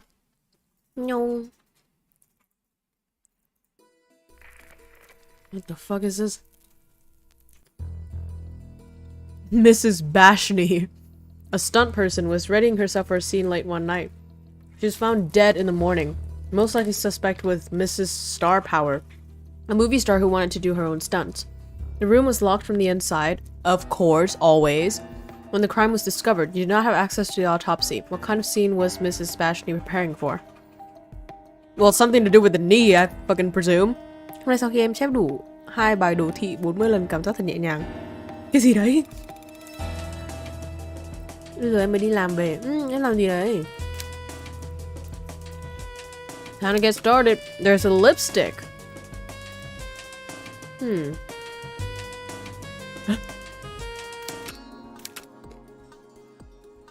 Okay. There was glue on the bottom of the lipstick. Oh.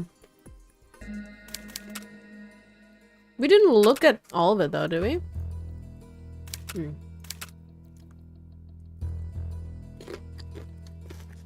More than just her knee was bashed. Baseball bat. Ooh, camera in the wall.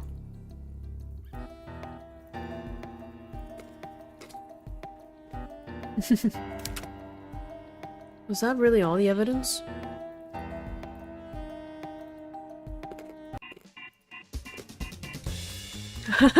He's being shit again. Xong một cuối độc. Possibly. 2 bài mỗi bài có 4 phần và phải kẻ rồi giải biệt. Wait. Bài đồ thị là cái gì? Toán à? Bro, Cậu không biết đâu ấy. Cậu quên hết rồi. Solving the mystery answer. Doctors recommended. Maybe it's underneath the table or some shit. Or underneath the stools.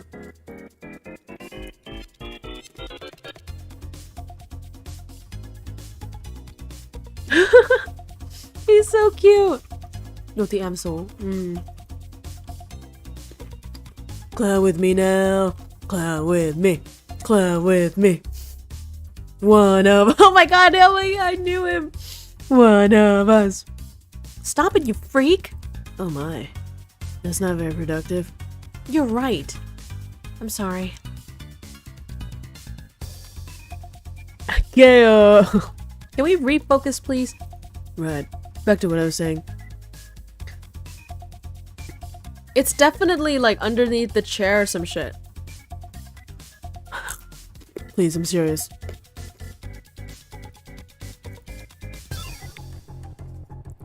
This here or this here? Had Discount Patch Adams actually helped in Discount Patch Adams?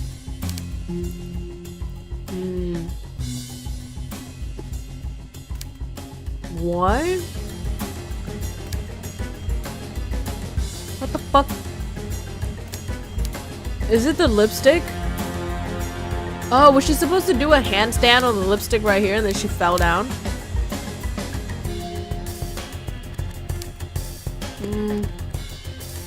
Mirror.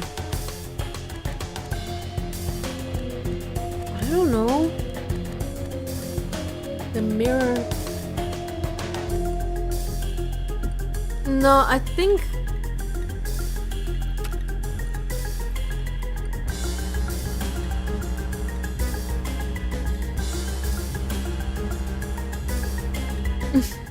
Was she supposed to do a handstand on this? Like the scene that she was trying to do was doing her lipstick with a handstand? You think it's the lights? What? Why lights though?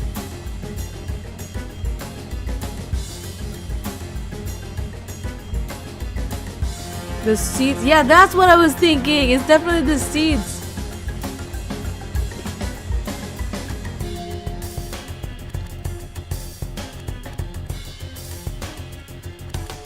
So all these are bolted down, which means that when she was going to do a stunt that requires her to like lift these things up or something, it was bolted down, so it made her lose like balance and made her die.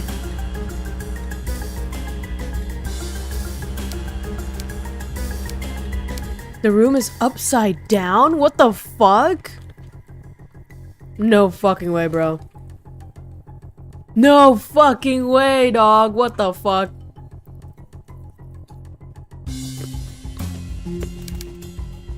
What the fuck?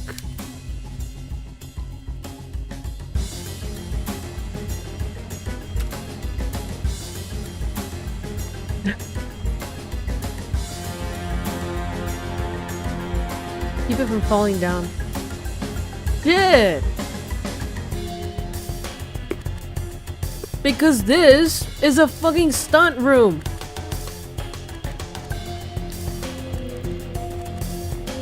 Wait, but why is she... The camera. There's a film set. But so she's... Oh, so the scene was that the thing was like rotating. Nice Tony. Oh, it's Australia, yeah. Bây giờ là làm bài tiếp rồi. Học nhiều đấy em. Em sắp thi à hay gì?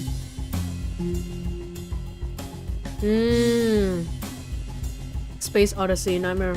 すごいじゃん. Came in and turned on the mechanism that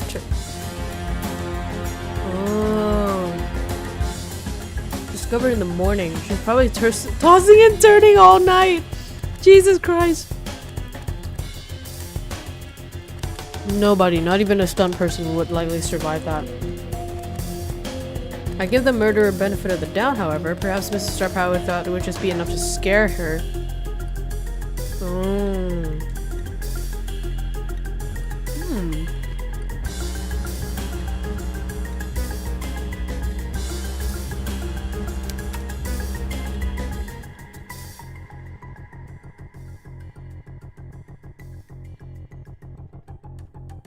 That's it.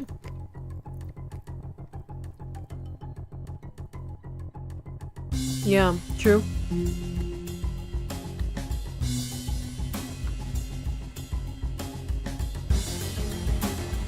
Submit. Shit.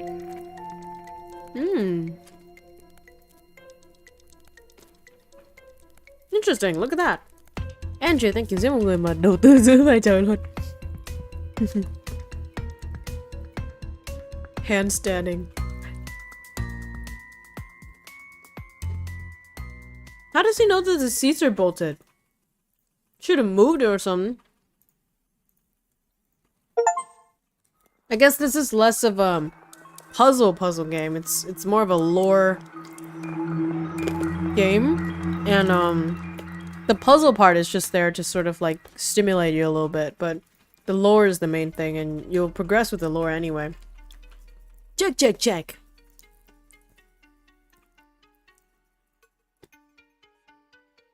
Stop it, Greg. They're just switches. I need to say check all over. Melly, are you editing or sleeping?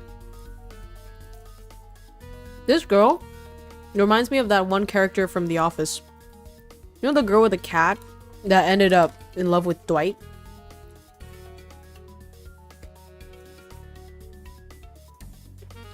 Okay, looks great. I've never liked the whole detective-based ranking method, though. Nothing really changes. It's important to give them the illusion of control over the rankings, even if it's for the short time. That way they're less likely to complain about the time-based ranking, or say that they're unfair somehow. Almost fell out of her chair, what the fuck? What's funny? The rankings? Time-based? They really believe that they're time-based. Are these people detectives or not? They just accept what we tell them? Never underestimate the power of a disembodied authoritative voice. That's true. Hey, why not just judge the detectives based on quality? That's not worth bringing up for the 14th time, Greg. If the detectives question our method of choosing, that could disrupt the mood of the competition. Time is universally acknowledged as an objective metric. Besides, it's generally the best detectives who comes in first anyway. Anyone else we know is good, we slip it in the back of the rankings, even if they didn't do well time-wise. By obscuring that with the cutoff list and eliminations, we can make it seem like they just barely made it. Jesus. Okay, got it. Play the tapes. This is so fun. I love this art. So good. Cảm giác hợp lý hơn hút tôi chùm chăn mà chết công nhận. Yeah. Angela, exactly, White Owl, you know. Yeah, this is one of those, one of the first mysteries that I was like, yeah, you know what? Kind of believable.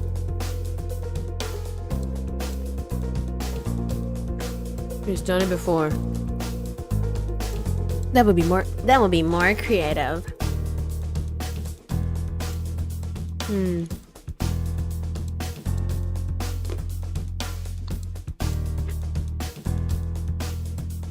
Seven out of 10.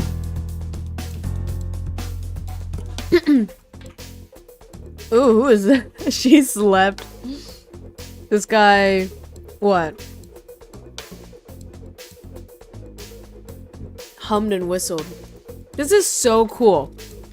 It's like, you know, introducing all the characters with their special abilities while being still super cool.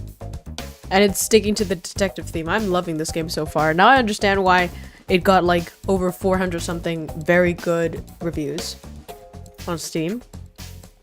Swinger's a good musician, but is that really a good method? Seems to work for him. I don't see the point in questioning it. But how does drumming on the victim tell him anything? Tells me he's one good drummer.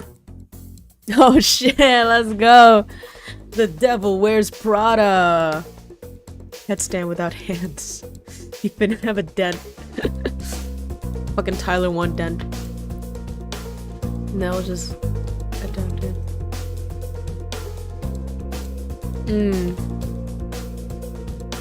Can you really solve these types of crimes if your method is disguise?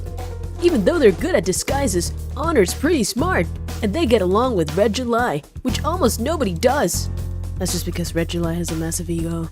She's not getting along with Honor, she's getting along with herself. Good thing we paired them up then. Now that there is a good team. They're always so fun to watch. Clark, I told you, don't ever hand Melly anything hot, active, liquid, on fire, or sharp. And a coffee mug violates at least 2 of these rules. Alright, let's compare notes!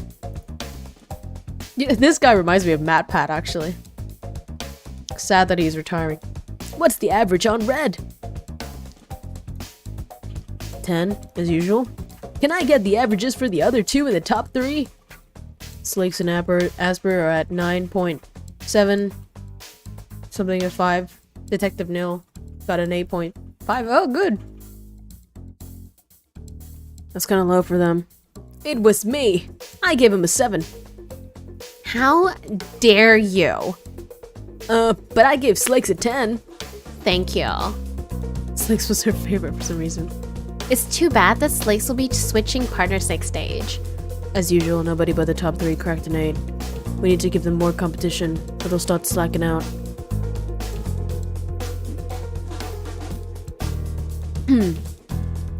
Well, there isn't a choice. Guys, why is Cole still in this contest? I don't like him. I don't know. I don't like him either. Do you like him, Clark? Well, he doesn't make a good team, that's for sure. So no, I don't really like him. Greg? Yes! Let's stop his reign of terror, why not? Ooh. Ready for the announcement? The bias.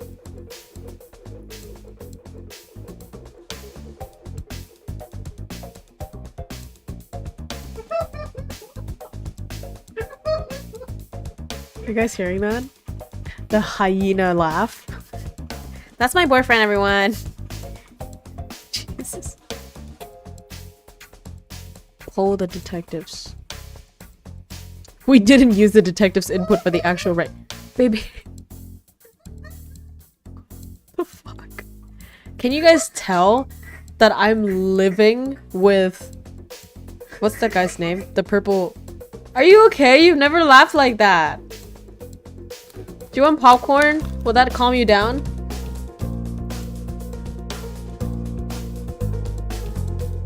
Oh my god, he's losing it, guys. Baby.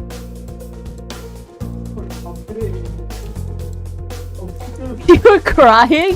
What the fuck is happening? Take the popcorn! I'll put the replay into your Discord, and for the people who understand me, so they will know. Okay. Well, League players. My viewer said you sound like a monkey. Coincidentally, that is his favorite animal. Okay, so for the viewers who know League, just check out Discord. And, apparently you guys will laugh. I have no idea what's happening. I'm not a League player. He's crying. Refresh it or something. Run it again. This can't be right. It's right. Our treasured top 3 were gone. Who the fuck are these people? Yuck, what is this? Only one of these pairs is even in the top 10. I'm getting over my surprise. This is actually fairly typical. Detectives tend to prioritize the pairs that schmoozed the most. Schmoozed? What the fuck does that mean? Regula should be higher than 5th. Alright, I'm making the announcement.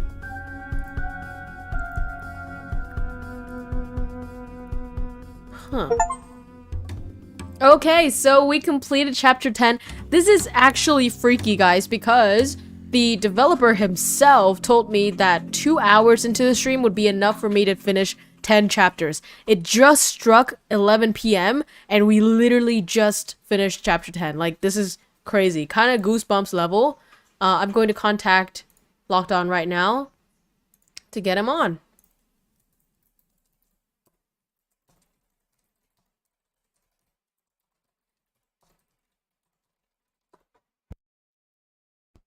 By the way, guys, I'm going to be prioritizing the questions that you guys have asked me in the... What the fuck can I call them here? in the anonymous thing. Oh my god, I wish you guys can just be here and talk to him.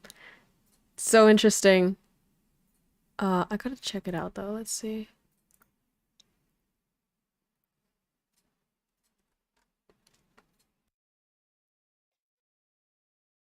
Before that, I'm going to talk to him about my own opinion of the game. Currently loving it so far. Actually, I'm not sure if there's a save. Oh my god, I have not saved this entire time. Jesus Christ. Okay. Okay, let's see. Padlet. Alright. Obviously, you guys can put your questions in the chat. If you want to ask him anything, you want to tell him anything, put it in the chat right now so I can send it over to him. I can ask him directly.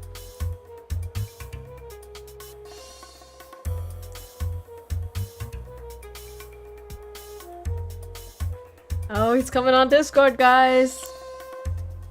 It's getting... Oh! Hello. Hi! Oh my god, you know what's so crazy? I cannot believe it. So you told me that once it hits 11, so like when you come on, I would be finishing chapter 10. And holy shitballs, I just finished chapter 10. I looked over at the clock and it's 11. Like, what the fuck? How did you... I mean, obviously you developed this, so you know, but that's crazy. Hello. Hello, Lockdog. Hi. You want to say hi? Wow. Oh my god. Well, Yeah? I did not predict that. Really? But, I thought you timed it and like I'm really multiple glad you people. got to 10. Yeah, no, it's No. actually so amazing. Like, I came into this, full honesty here, I came into this no expectations, right? Because I've never played a game like that. Obviously, it sounds a little bit like Ace Attorney, but I've never played something that's like, you know, indie. Are you a solo dev, by the way? Or is this just like an indie group? Yes. Solo dev. Jesus. Yeah, completely solo. Yeah. Oh my god, it's so good. One thing I must say right off the bat is that the character building is so good. Like, I was expecting some like awkward writing or whatever, but the script and the dialogue, spot on. Honestly, like some good like expensive games out there don't even have this level of Well, thank you. Yeah. Yeah, everyone in the chat saying bro know his craft. True. So did you also write the script and everything? Oh, yeah. Oh my god. Yeah, everything you see and hear, Oh my god. I created myself, yeah. Okay, so how long did it take in total? Well, so technically I began writing a novel in 2014 Okay. when I was a teenager. Yeah. Oh wow. And I eventually turned it into this visual novel. Okay. I'd written about 55 chapters of the novel, Holy like over the shit. course of 3 years. Right. Is it So online I kind of anywhere? went into it with Yeah. the novel version is not anywhere online because it's full of cringe. But Right. it's not really that different from the visual novel, except it's slightly worse, you know. Because I actually I was relying on the novel to kind of keep me going because I knew I had the writing kind of done. So I just copied and pasted Yeah. a lot of the dialogue from my novel into the visual novel and just kind of reformatted it to make it more visual novel-y. That is so cool. I honestly, like, I've noticed a little bit of that novelesque type as well, because when I was reading the text, I was like, if a person purely wrote this for a game, they wouldn't, and you know, let's say they're like a newbie or something, they wouldn't add these details, these like tiny little descriptions or something in. This sounds like I'm reading an actual book. So that's really cool that it was actually a novel first. Oh, sugoi. Someone's asking the music as well. So do you commission it? Do you... No, I composed the music as well. You composed the music? What the actual fuck? Wait, Yeah. what? Oh my god. Okay, There's now, a lot of music as now well. I'm getting goosebumps. It's like 2 hours of music. Yeah, I didn't like. I just in the back of my head, I was like, okay, commission the music. It's obviously professional music. Commissioned it. What? That is crazy. But I mean, Yeah, in yeah. 2013, I started composing for visual novels, and so I thought, I'll just compose for my own visual novel. Right. So what was your inspiration, I guess, for this game?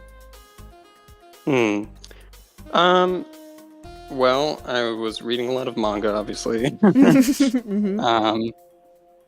And I always liked the death game manga. That's sort of a genre I'm really into. Right.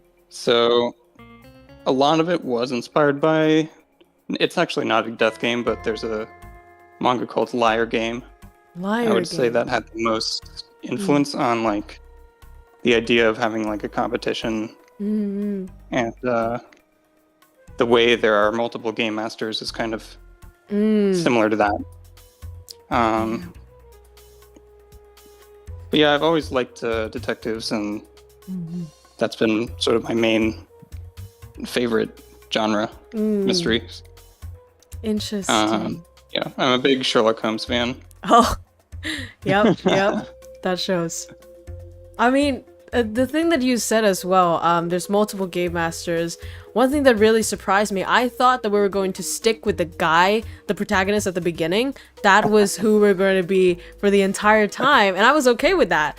But then you flipped it, and then there's also this scene where you explained how the mechanism in terms of the criminals also have to do it. They have the investigation part, and the invention part, and then the replication part. And I was like, yo, this shit is so deep. It's actually fleshed out, and it's not like you just created this simple game. There's actually a world that I would be invested in.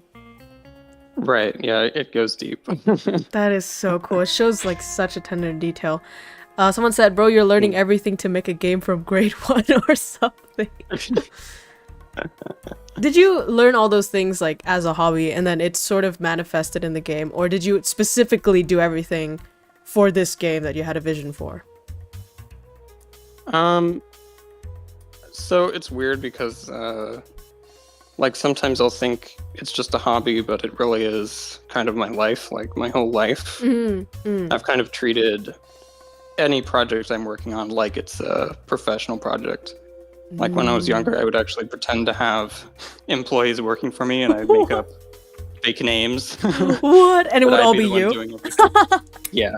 That's actually such a good productivity hack, actually. It's I'm not actually doing it.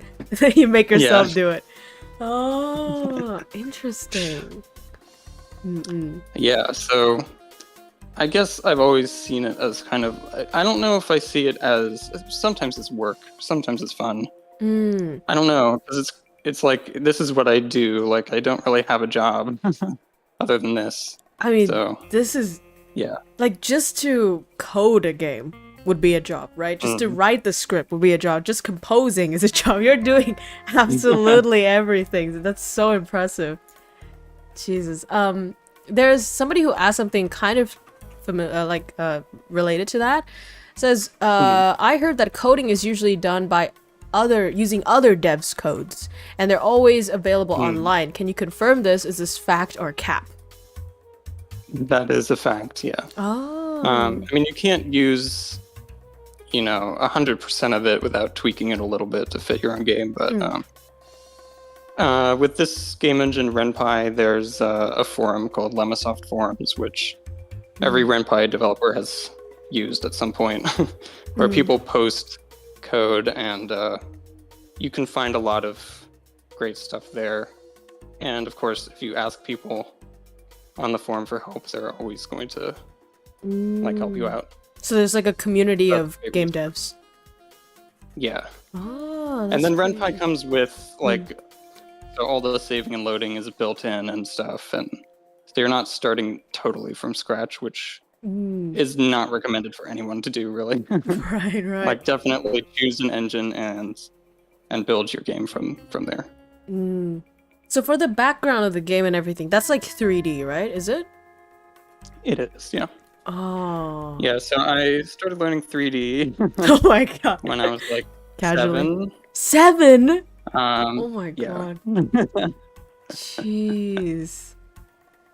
Oh, okay. Yeah, I've just been interested in all these different things, and so I kind of tried to level up everything at once. Damn, bro, solo leveling. That's so Exactly. cool. I saw some of the details in the game as well, like when the character is talking, there's this little avatar of their face, and I didn't notice this before, but it kind of like goes bigger and then goes smaller, and I was like, damn, these little like immersion details. It's so cool. Right. And specifically because you create everything, you code everything. So those must be deliberate, right? Yeah, that is not a standard feature. Yeah, right. I added that because usually you want a little bit of motion in the dialogue box area, I think. You need something that says the game is not frozen, right? Like my game isn't just standing still and glitching out. So Right. Or like the character's I put blinking. that in there to kind of add a little movement. Yeah, exactly, the blinking. Okay. I think the blinking is incredibly important for making you see the characters as people. Yeah, true. Oh wait, So I made sure to add that. yeah. So all of these things, did you learn it through YouTube, like as in the little tips and tricks of game making, or did you just sort of intuitively know what to do? So the way I learned everything, which is not very smart, is to try to do it all yourself. Through experience. Through just like poking around with the program, and I think the things I used most were probably forums. When I had an issue, I was always able to go to a forum and ask people for help. Right. Did And they then test there's also documentation. documentation? In what form? Usually every program has like a manual, so if I got stuck on something, I would just try to find it in the manual. Did anybody that's test how your I learned game it. though? So I forgot to answer the rest of your question, which was how long did it take? So, Oh, yeah. In 2019, I took my novel and I started kind of turning it into this visual novel. And what I did is I published a few chapters at a time every week Ooh. in early access. Right. So I kind of had people who would come in and, tell me if their games crashed or something. But yeah, aside from, I always, play through everything myself before I release it, but sometimes you can't catch things. Like I'd named one of the images Calm, and someone on Windows is like, my game crashed because you have an image named Calm. Oh. That's that's something you can't do apparently on Windows. Oh my god, so there must be so much like error, tweaking, so much just to have a normal non-crashing game. Yeah. That's wow. it's sort of the extra 10% that turns into the extra 50%. It's just playing through and tweaking a little thing and then playing through again and Right. finding all the little things you missed. Right. And I asked you about the testing thing because I reckon when you're making the game yourself, it's sort of like you're too close to the picture. So it's a bit hard to like see the bigger picture from like an objective point of view, right? Yeah, and there will be, whenever someone else plays your game, there's always like how much experience they have playing games and stuff, and whether they figure out what the buttons do, and Right. like I can think something is obvious when a player might not. So it's always good to have people play through it that aren't you, for sure.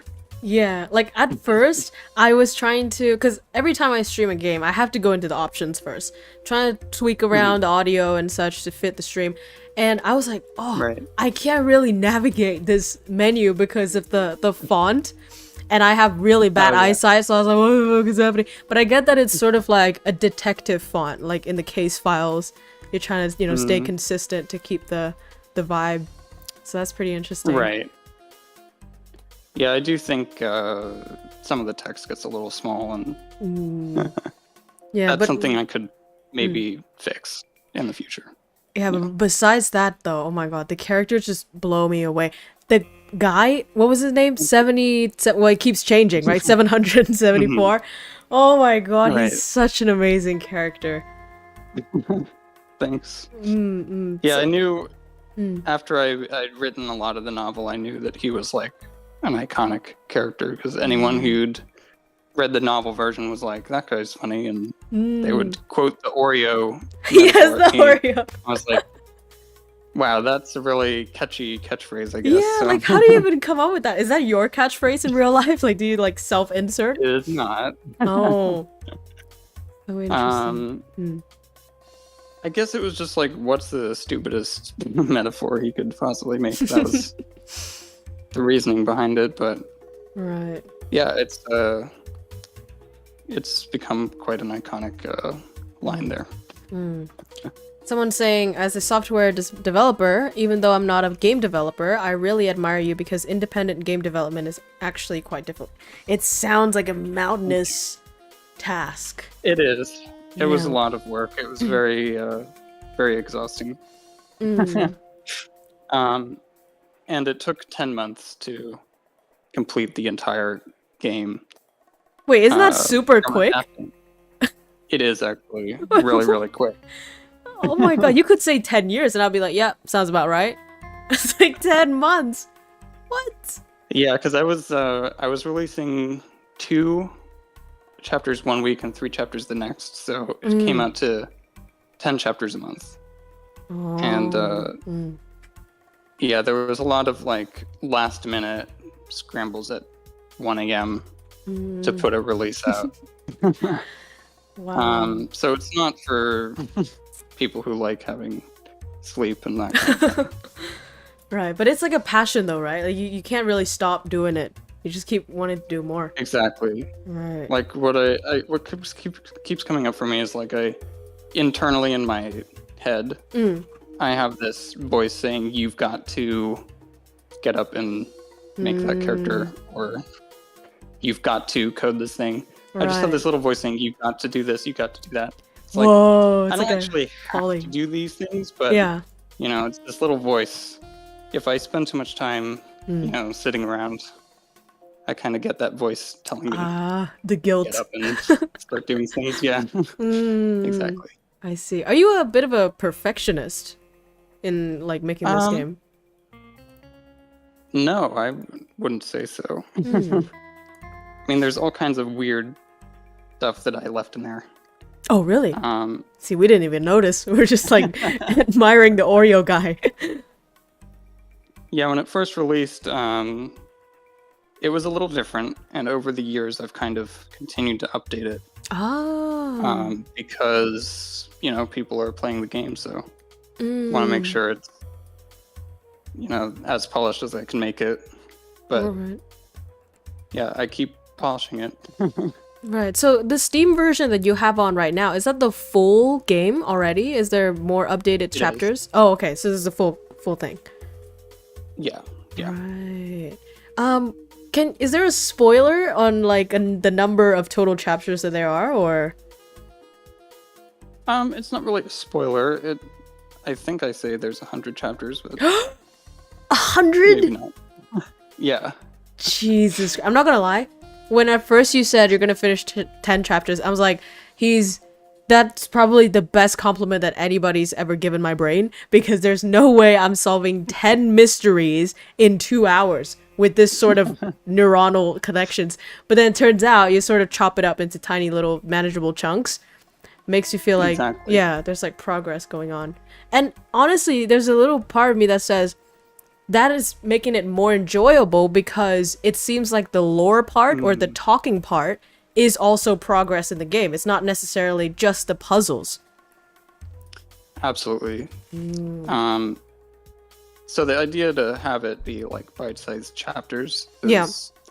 all the way back in the novel, and I'd been reading Jack Reacher, which is like a kind of like boomer thriller series. And those chapters are so short that Like you get to a chapter, you turn the page, the chapter's over Right. on the next page.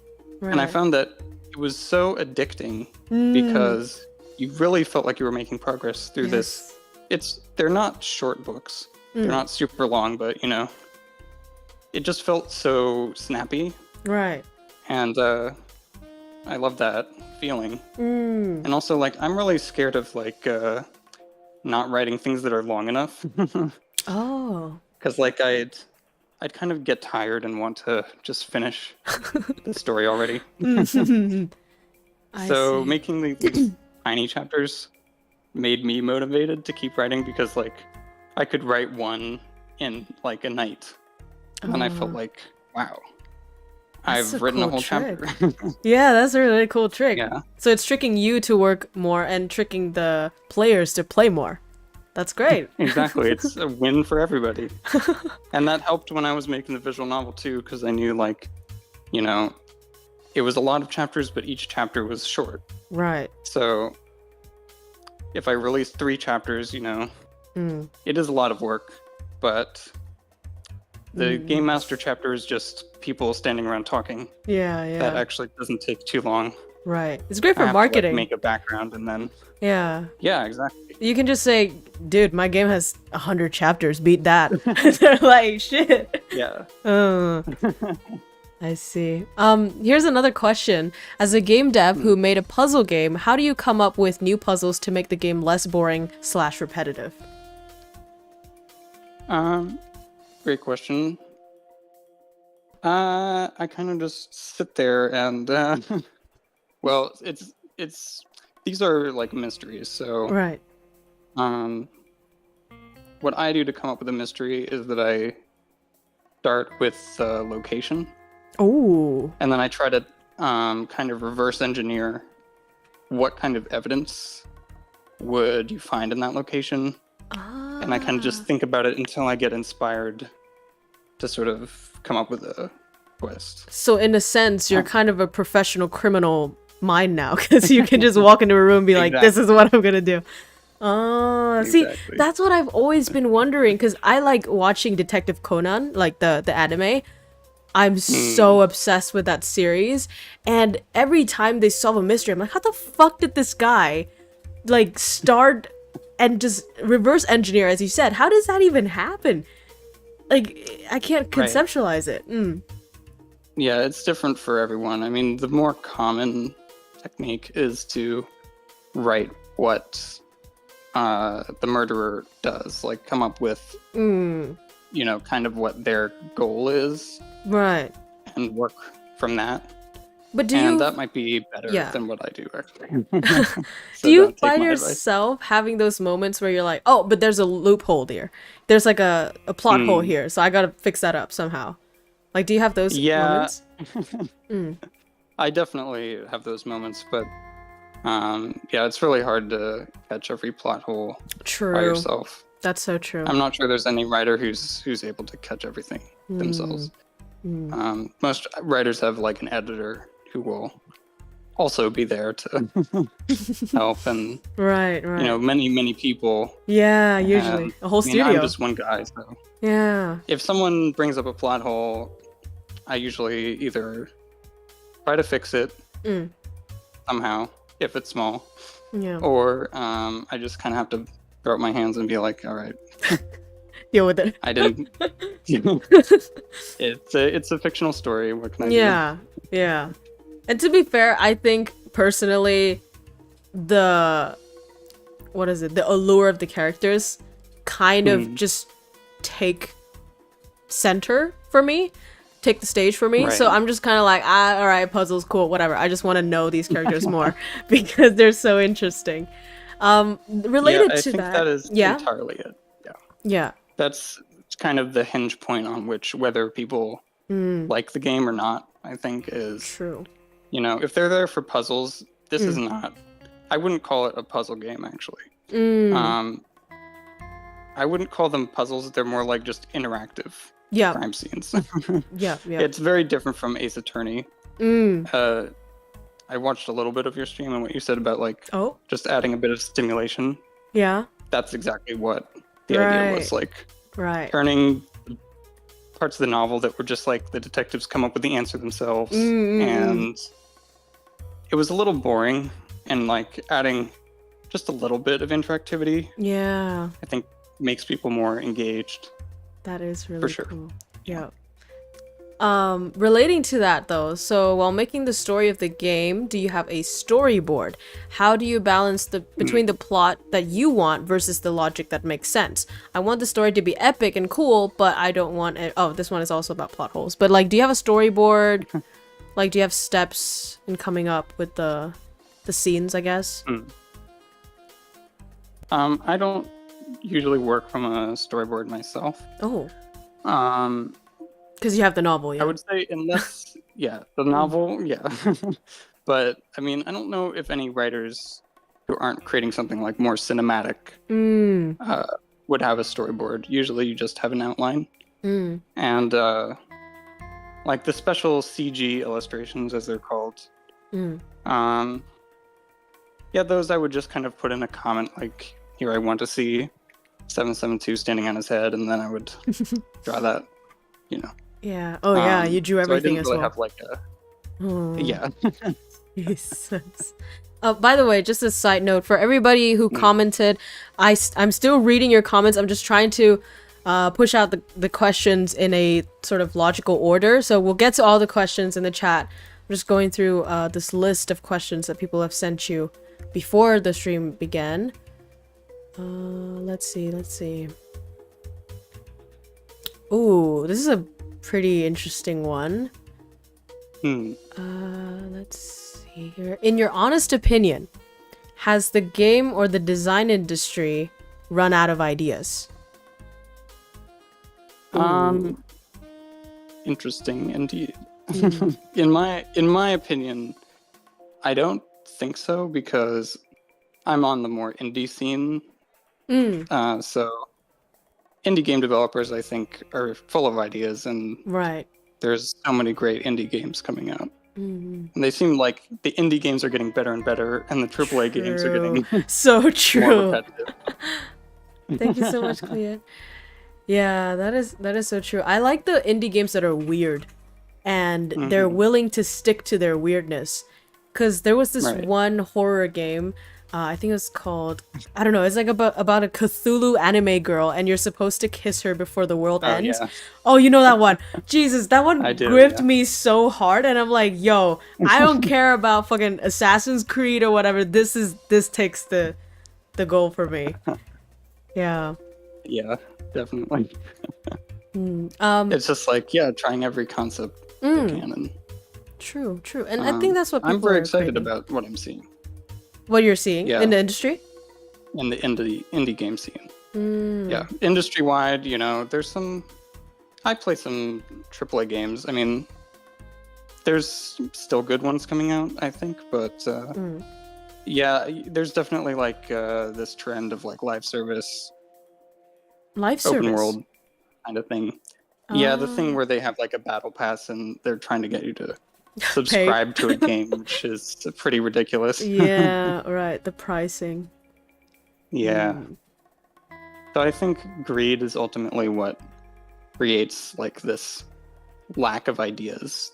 Oh. And when they stop being greedy, then the ideas will start being good again. Oh, that's such a good idea. So when you're not motivated by financial gains, I guess you return to the Exactly. quality. I mean, okay, this is a bit of a sensitive question, and I just have this selfish question. So do game developers make a lot? Like, let's say you're a solo dev, so everything comes back to you, I assume. Is it enough to sort of, you know, fuel your next projects, or is there ways to support the devs that you want people to know about?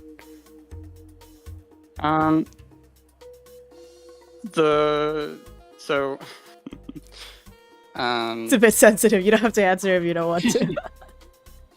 It's not really sensitive. So personally, I'm doing just fine, but Yeah.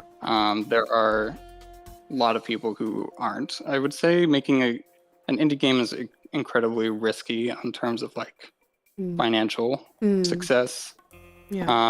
I have 4 games on Steam. Oh. And yeah, so the prequel to this game is called Methods of the Canada Files, and that one is doing very well as well. But my other two games really aren't. Oh. So if I'd only made, two games and I had never made Methods, I really wouldn't be in a great financial situation in terms of my games. So I would say if you don't have like a really good marketing plan or that kind of thing, don't expect to make $1,000 even. I would say, maybe $200. If you release with no marketing, you should expect to make $200 probably. So Unless your game is just Yeah. completely sold itself. So do you have a marketing team? Or So I didn't when I released this game. yeah. But what happened is, so after I released this game, one day a streamer, a Chinese streamer named Sound of Mystery, Okay. picked up the game and he played it on his stream and he translated it into Chinese as he was playing it, What? which is just incredible. Oh my god. That's what the other question was asking you. Are you planning to create translations for the game? I saw that there was a Chinese version, but I thought that you did that yourself. So a streamer did that for you. Oh wow. Well, basically, yeah, because what happened was, like, it was only a few days after he played it, Yeah. and his fans really loved it. Oh. And, like, some of his fans reached out to me and they were like, can we translate your game? Oh my god, in that's so Chinese? cute. Yeah. Oh. So they worked with me, and over like 1 month, Just a we month. translated the entire game. Yeah, just a month. Jesus Christ. Time is elusive. Time is not real. Wow. That is pretty wholesome. I say I didn't know that there could be like an interaction with the fans and the players in that way. I thought it's more like a top-down kind of. Release time is also important when people are going back to work compared to. Yeah, is that a factor? Like, do you have to really think about when you release? Because there's like Steam sales and all that. Yes. The general advice is to never release during a Steam sale. Oh, right. Because people aren't looking to buy new games during a Steam sale. They're looking to buy the games that they had wishlisted or whatever. Right. So yeah, you should avoid like winter definitely for releasing your game. Oh, I see. Yeah, so now I work with Arabit Studios, who publishes the game, and the game was out for like 3 years before I finally got picked up by a publisher. But that was also because of Sound of Mystery, actually. He like facilitated that. Oh wow, amazing. So yeah, everything kind of, I owe everything to him because without him it probably, would have just gotten lost into the Steam archives. Oh. I mean, I think everything happens for a reason. When you put that much effort and passion and love into a project, and it just takes one little spark and it'll start a fire because you already have that, ready for it to be discovered. Well, a lot of games get discovered, but they also die because there's not really much inside of it. Yeah. Right. And this game, I don't know if you know, but so on like Chinese social media, it has a pretty big cult following and like a lot of people posting fan art and oh, that's so good. Cosplay and all kinds of things. Cosplay? すごいじゃん. Wow. Group cosplay of all the detectives. My god, that's cool. Yeah, it's really awesome. Well, I mean, I heard that the Chinese market is a bit of a hard one to sort of get into because they have a bunch of rules and stuff. Definitely. Yeah, so in China, you have to access Steam through a VPN pretty much. Oh shit. Like there's like a Steam China, but almost nobody Oof. actually gets on there because of the government's regulations around games, from what I understand. So yeah, Yeah, everybody who plays it probably plays it through VPN. a VPN pretending to be from Argentina. Because I saw that in the game there's like blood and stuff, and apparently there's this meme on the Right. internet about the anime with like the blood scene, and they have to change that into white in Chinese, and it Right. just looks weird. Yeah. Yeah, that might be worse actually. Yeah, there's all kinds of censorship. Like you can't have like an actual ghost in your story. Apparently, Really? Ghosts? something I've heard. I don't know if it's true, but you Oh. can't have a ghost. You have to say like if there's a ghost, Yeah. it has to turn out to be like someone was pretending to be a ghost. Like a Scooby-Doo situation. exactly.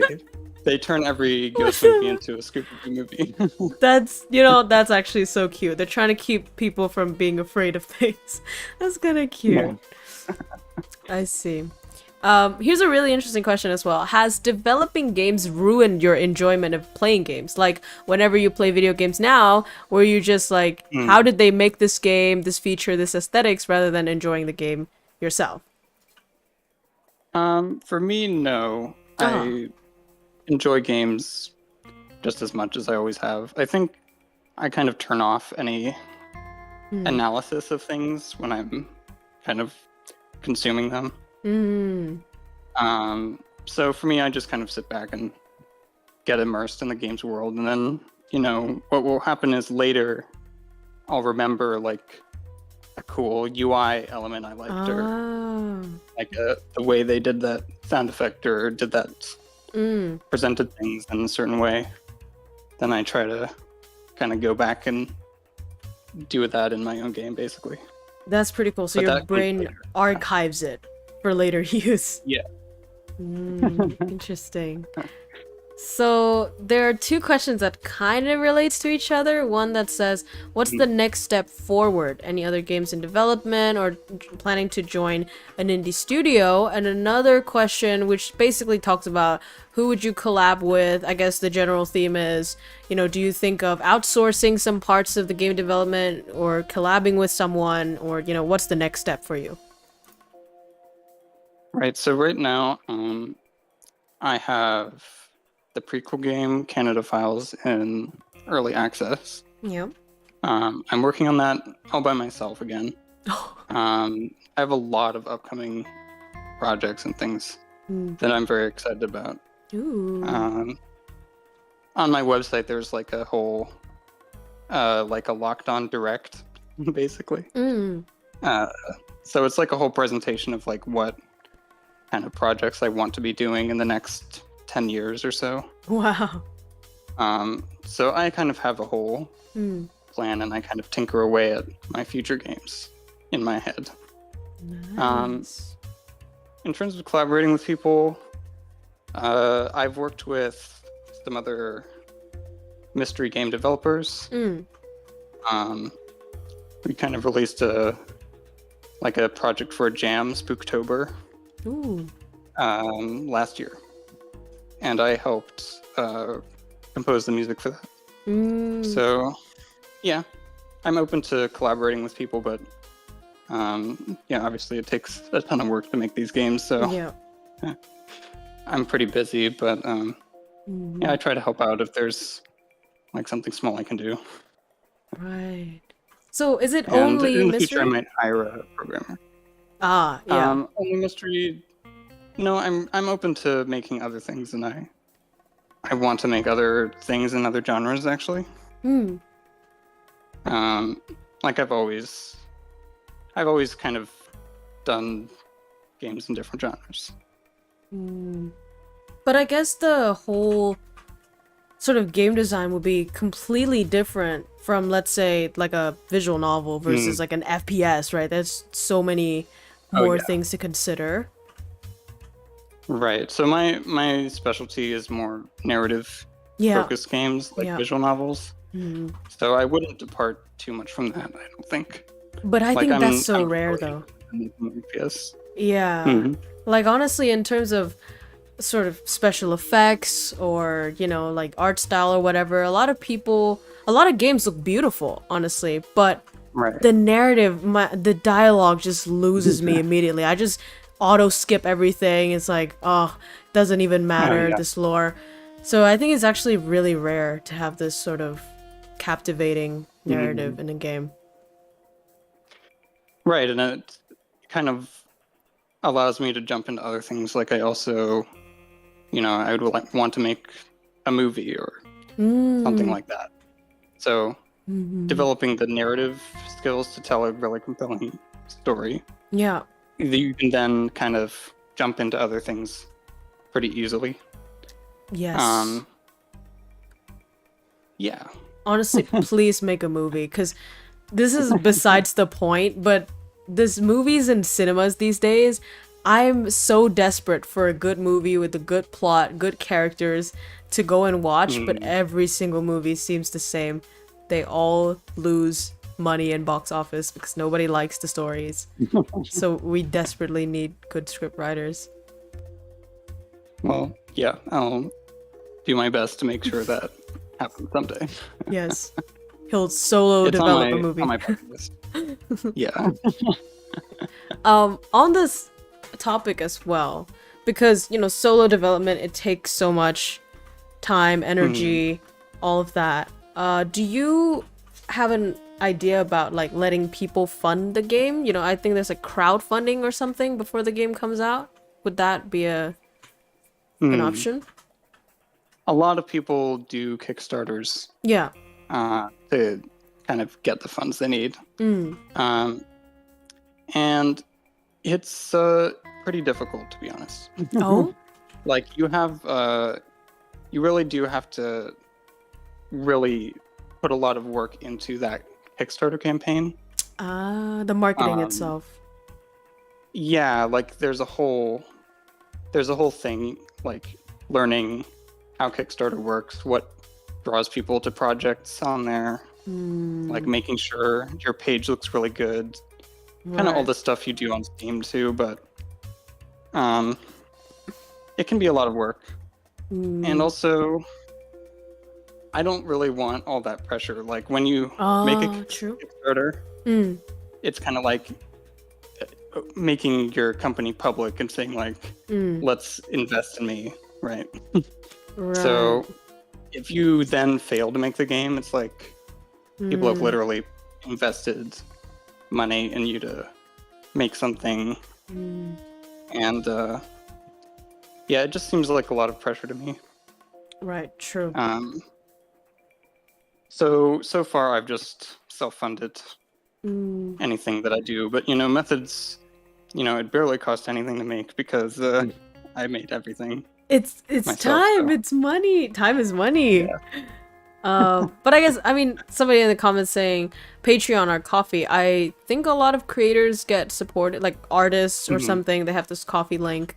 Like, it seems like I'm beating this point over and over again, but I just know that a lot of people want to support you. I obviously want to support you. This game is amazing. I got to play this game for free, but if there's anything that I can do to support, because it's so, like, even with streaming, right? So at the beginning of streaming, I didn't know that streaming could make money, honest to God. And I was just streaming because it was fun. Until another streamer came into my stream and was like, where's your dono link? And I was like, what? And honestly, after that, I started to take streaming seriously. And there are moments where you just put so much effort into something, but it's a bit tough when you're kind of financially fucked. So I was thinking, okay, if I really like a creator, it would be great for me to know a way to keep supporting, to keep them going, just take some pressure off their shoulder or something like that. Yeah, I mean, I have a Patreon, and I really think it's a great way to kind of have people support you in a way that isn't like a Kickstarter, Yeah, right, true, It kind true. of doesn't have the pressures of that.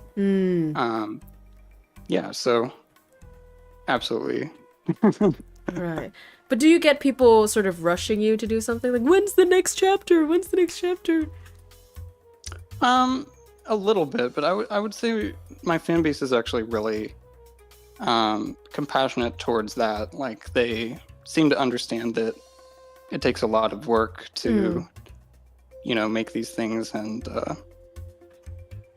they're always saying, you know, don't rush. Even when, like, I opened commissions for a few months, and every time they were like, don't rush, you know. So they're very understanding about that. Yeah, that makes sense. I'd rather wait for a beautiful product to that, you know, having something rushed out quickly. Definitely. So yeah. With methods was kind of like a rush. Was it? I mean, 10 months, like, you mean? Oh yeah, 10 months, and I was really pushing myself to get the chapters done. So, you know, I cut corners in various ways, but with this newest game, I'm really trying to make it as high quality as I can. What's improved in the new game? Not to pressure you, but just to know what we're expecting. A lot of things. So if you play the new game, right away you'll notice that the gameplay is much more involved. Like, it's more like Ace Attorney. Okay. I basically borrowed Ace Attorney's mechanics.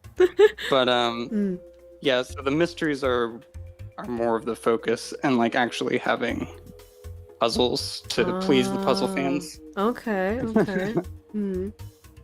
Yeah. So that's like the biggest change, and that's what's really made it so much harder to work on, because like coming up with a simple puzzle with like one twist, it still takes time, but it's like I can do it in like a day if I need to. Jesus. These mysteries are taking like a whole month sometimes to plot out, or like just think up, you know, what the different tricks will be. And yeah, because you're working backwards. That, like, I don't even know how the brain works like that, but yeah, it's been hard, but very rewarding. I mean, I've seen the kind of response that I was hoping for. Like, I'm winning back some of the puzzle fans who were really pissed off at right. I mean, because it's out in early access, right? So people can already play it? Yeah, that's the idea. Just like have these, I call them files in this new game. Right. And it's like a batch of 5 chapters is a file, and it contains a whole mystery to solve. And then, you know, the lore drip feed as usual. But is that so you game... have like... is that game based on the novel? Is there a novel for the backbone of that game, or is there only a novel for methods? There's only a novel for methods, and there's only like 55 chapters of the novel still. Right. So what happened was, after I ran out of the 55 chapters, I just kept writing. You want Game of Thrones? Ran out of that material. Yeah. Yeah. Exactly. I see. Yeah, but having those 55 chapters was really important, I think, for having like the material.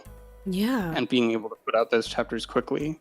And then over time, like, I got used to like the style of it again. Kind of got back into what my mindset was at the time, and then just kind of used that as a jumping off point. Because I would imagine when you're writing a novel, it's more like your mind is solely focused on the narrative, and things just connect better.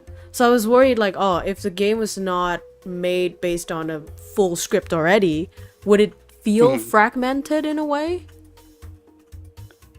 I don't know about that. Like, because with this game, I do the writing, and then I do everything else. So I do put like the most focus I can on the narrative. Oh, even with the Canadian files? Oh. Yeah. Oh, okay. So I write all the chapters first. Right. For a file. And then I will proceed to make all the sprites I need and the music and the backgrounds. Right. Yeah. I reckon those novels would sell, just as novels themselves. Yeah, I'm interested in putting them out as actual novels Oh someday. my god, but, now he's a writer as well. It's like, what can't you do? It would require rewriting the entire game, I think, like into a novel form again. Yeah, because true. I changed so much in terms of like the mysteries. Like I revised a lot of the mysteries so that they made more sense than they used to. If you can believe that. Yeah, so a lot of the mysteries were, they didn't really have a satisfying arc to them. And I kind of reformatted them a little and improved them, and I made other small adjustments and things, so Right. I think I'd want to rewrite the entire novel. Again, If a I lot was of to do work. Yeah, a lot of work. But I mean, as long as you're enjoying doing it, then it's not really work, you know? Exactly. Yeah, because I was not gonna lie, in the first chapter, I was like, wait a minute, what do you mean accidentally died from your own smoke? What do you mean the coat hanger fell exactly? I was like, no way, no. But then, you know, the more I played, the more creative the puzzles got, and the more it makes sense. So I was like, okay, never mind, I'm chill, it's all good. Yeah, I think like tonally having sillier Yeah. mysteries that don't make too much sense. I think it's okay. But you know, I did see that as a criticism. Like, the puzzles could at least make more sense if you're not going to let us solve them. So I was like, all right, But I I'll mean, let you solve them, and I'll try to make them make sense. there's a bit of a trade-off though, because when you really want to go creative, like the puzzle that I really liked was the rotating room that you did with the stunt double, like that, bro. Who the fuck could think of that, right? Except for the Oreo man. So so I feel like there's a trade-off. If you want to be super creative, something nobody's ever thought of, sometimes the logic's gotta, you know, give way a little bit.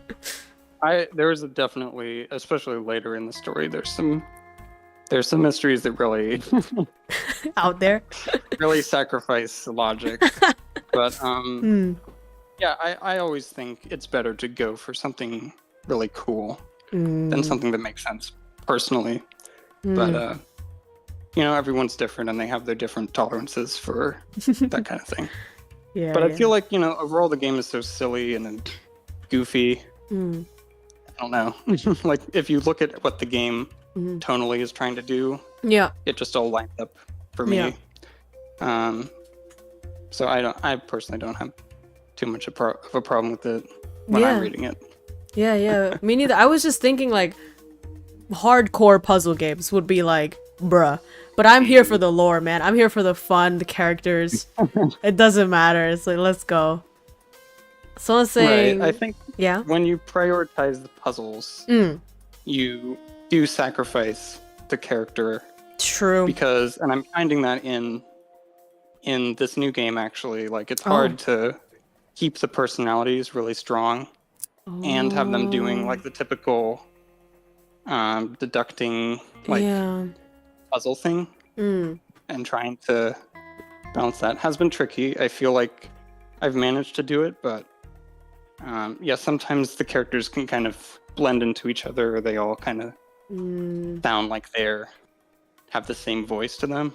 So yeah, I think, you know, prioritizing the characters was really important to me in this game, and I'd made a different game, Broken Minds, which was my first game on Steam. And in that one, I like had all these really esoteric, weird puzzles, which were like kind of frustrating. And so with this game, I was like, all right, this game's all just gonna be story, like no puzzles, just try to help everyone get through the interesting part, which is the story. You know? Yeah, so I guess there's different types of players that would prefer different types of emphasis. Absolutely. Yeah. Yeah. This is perfect. I only love the story. I would be the type of person who, like, for example, some RPG games where you have to do this puzzle to get through, and I'm like, Jesus Christ, just let me through, let me in, I don't care. So this one's good for me. Great. Yeah, I'm really glad you liked it. Yeah. Someone's saying though, when will the DLC for Melly and Kips be on the agenda? I think this is your fan, if I'm not mistaken. Yes. So Melly and Kips, I'm interested in exploring a lot of different characters with methods, so you might see something about that in the future. Oh, wink wink. Say, wink wink. Yeah. Honestly, I would even play a dating game with these characters just to spend time with the Oreo man. He's so chaotic. Yeah, I think a lot of fans would probably like that. What did I miss? Who's the most popular character? Like you said, there's people cosplaying. Like, who is the, you know?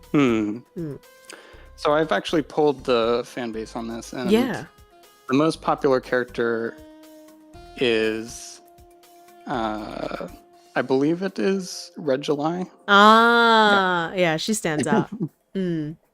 Yeah, so like roll Red July, 772.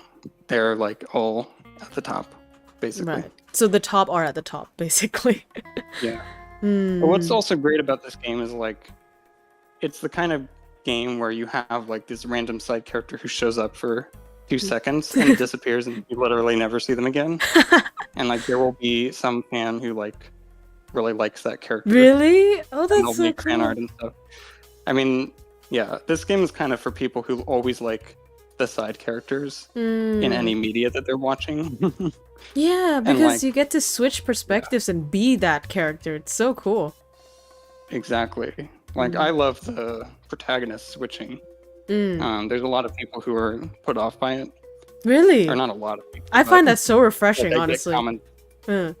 Yeah, me too. I mean, I think when I was writing it, it was really motivating to suddenly have a fresh character to kind of look at things through.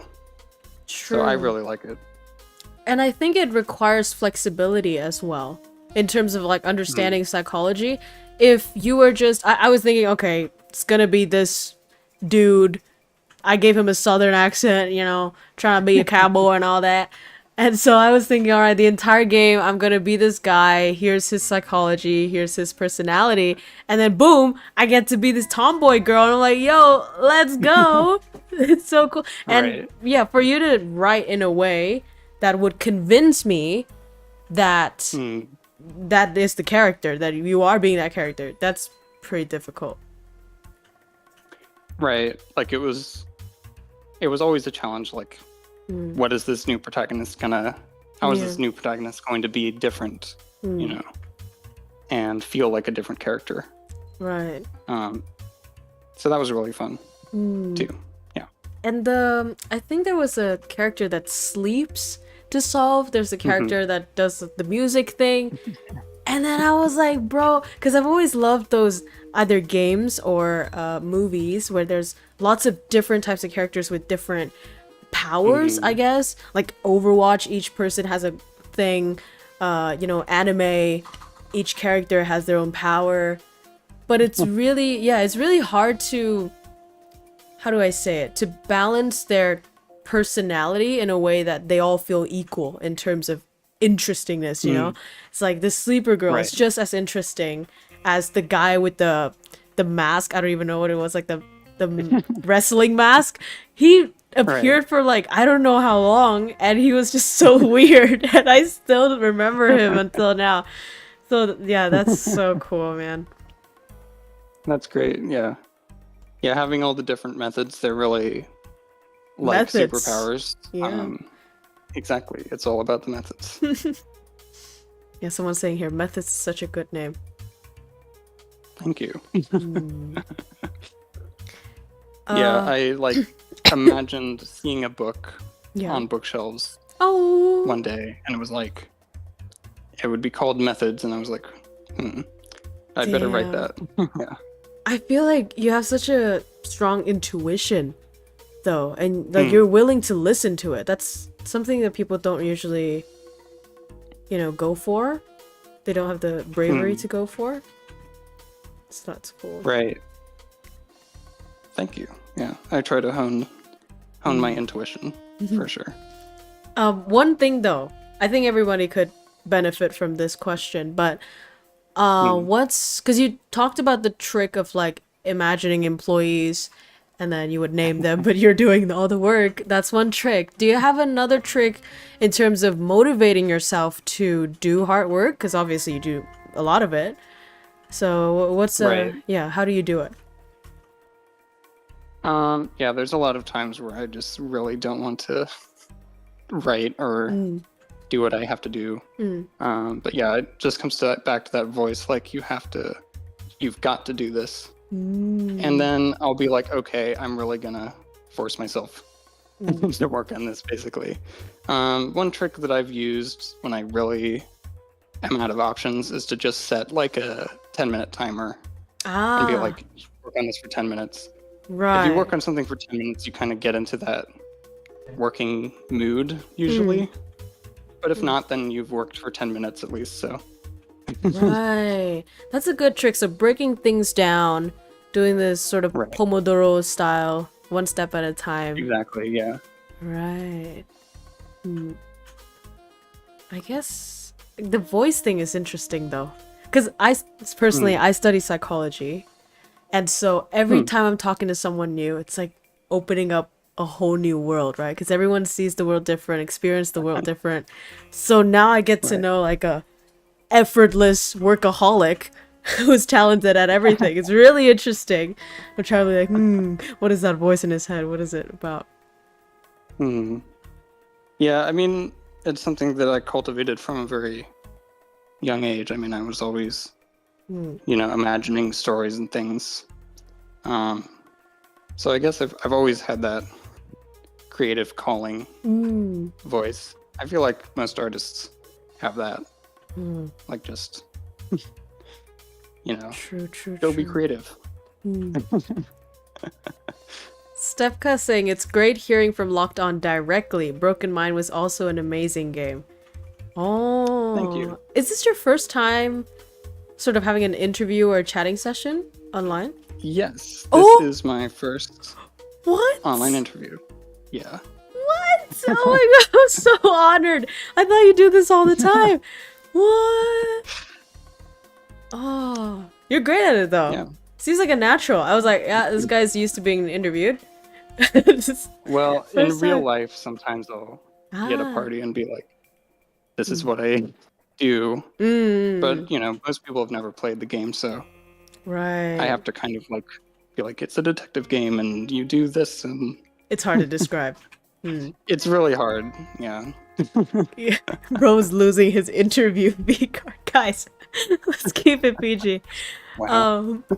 I mean, personally as well, because for you it's interesting to talk to someone who just played it. For me, it's even more interesting to be able to talk directly to the developer after playing a game. Like, that's not something you get to do every day. So cool. That's true. Yeah. Monumental indeed. Yeah. Dude seems so chill. Yeah. Very chill, very chill. Will you do Converse DLC in the future? I think this is your Chinese fan. I'm sorry, I can't read Chinese. But yeah.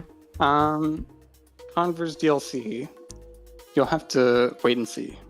But I have many plans. Methods has like 80 characters. 80! Oh my god. Yeah. That's just in the main game. That's not counting any additional game. So there's so many characters and so many stories that could be told in the Methods universe, if you will. So, yeah. What do they mean by That's all I'll say for now. The DLC is like a backstory of that character, or what is? Have you done DLCs yeah, it for would characters? be like a side story. Yeah, I've done one for Red July. Oh. Which is in in the game. It's not a like separate paid DLC or anything. Oh wow. So when you have the game, you have that as well. Yeah. Oh my, I was willing to buy that DLC if it was separate. Oh, I see. How do you see? That's a question in the chat as well that I'm curious. How do you find the abilities, the methods of solvings, and the personalities for each of them? Like, how do you come up with them? Do you base them off people in real life that you know, or some characters, like in a game or in a movie, or how do you do it? Well, when I was writing the novel, you know, I didn't have like a design in mind usually. Right. When I was writing it, I would more like just come up with the character's name. Okay. And for me, like a name carries so much symbolism with it, like the way the different consonants sound, and like. Ooh, that's cool. I can kind of conjure like an idea of what someone with that name will look like when I hear it. Like, so I have like this generic stereotype of any name that I hear, and then I kind of use that as like a jumping off point to be like, do me. Is this person going to KROWKO? Well, your avatar actually is pretty much what I would Let's imagine. go. We nailed it. Yeah, you nailed it. Interesting. But yeah, something, you know, you think crow, so like crow inspired, dark, right, feathery. So yeah, that's sort of what I would go in if I was like, let's do something conventional. What I would imagine first, or you can go further and be like, okay, maybe we subvert that and have it be like a super happy looking, you know, bright person. Yeah. But usually I do lean towards what I kind of think, Imagine. like what my impression is. Right. Yeah.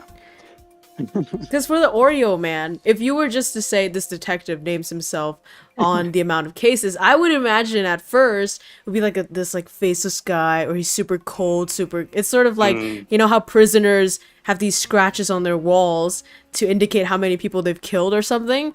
So I was like, probably, but it's sort of the opposite, where he's just super funky and weird and just all over the place. So that's really cool. Yeah. Yeah, that was me kind of subverting my what I thought. Yeah. Like having a super goofy clown character. Literally clown. Literal clown. Yeah. So my boss said you're really good in front of a mic. Would you consider streaming your game development, you know, like software or game development on Twitch? Thank you. I feel pretty nervous. Now? Actually. Oh, it doesn't come off. Yeah. Don't worry. Oh, good. I've thought about streaming it, but for me, the issue is like, personally, I find it really hard to kind of stream what I'm doing or have people watch what I'm doing. Like, it's sort of like my own zone that I get into. Right. So when I have like interruptions, like a chat or anything, it kind of interrupts my creative flow, basically. So it makes it a little harder, but there's certain things I can do that I'm able to multitask, like 3D modeling or drawing. Right. Those are like the easy things, but then composing or writing, I would need to kind of do that on my own. That is nice. I like the integrity in that. But yeah, drawing, I bet people would love to just sit there and listen to you talk about the process, because not everybody knows this, right? And sometimes they follow a coder, sometimes they follow an artist, but they don't follow someone who does everything at once. So it's interesting.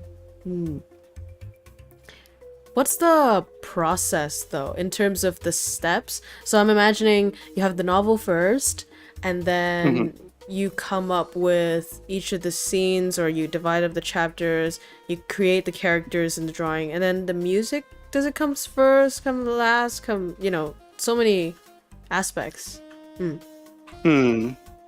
Well, what can happen is that usually the writing comes first, and everything else comes from that. But sometimes it'll be like, I do like having like a musical identity for something Oh. nailed down pretty quickly, because that kind of informs the tone a lot of the time.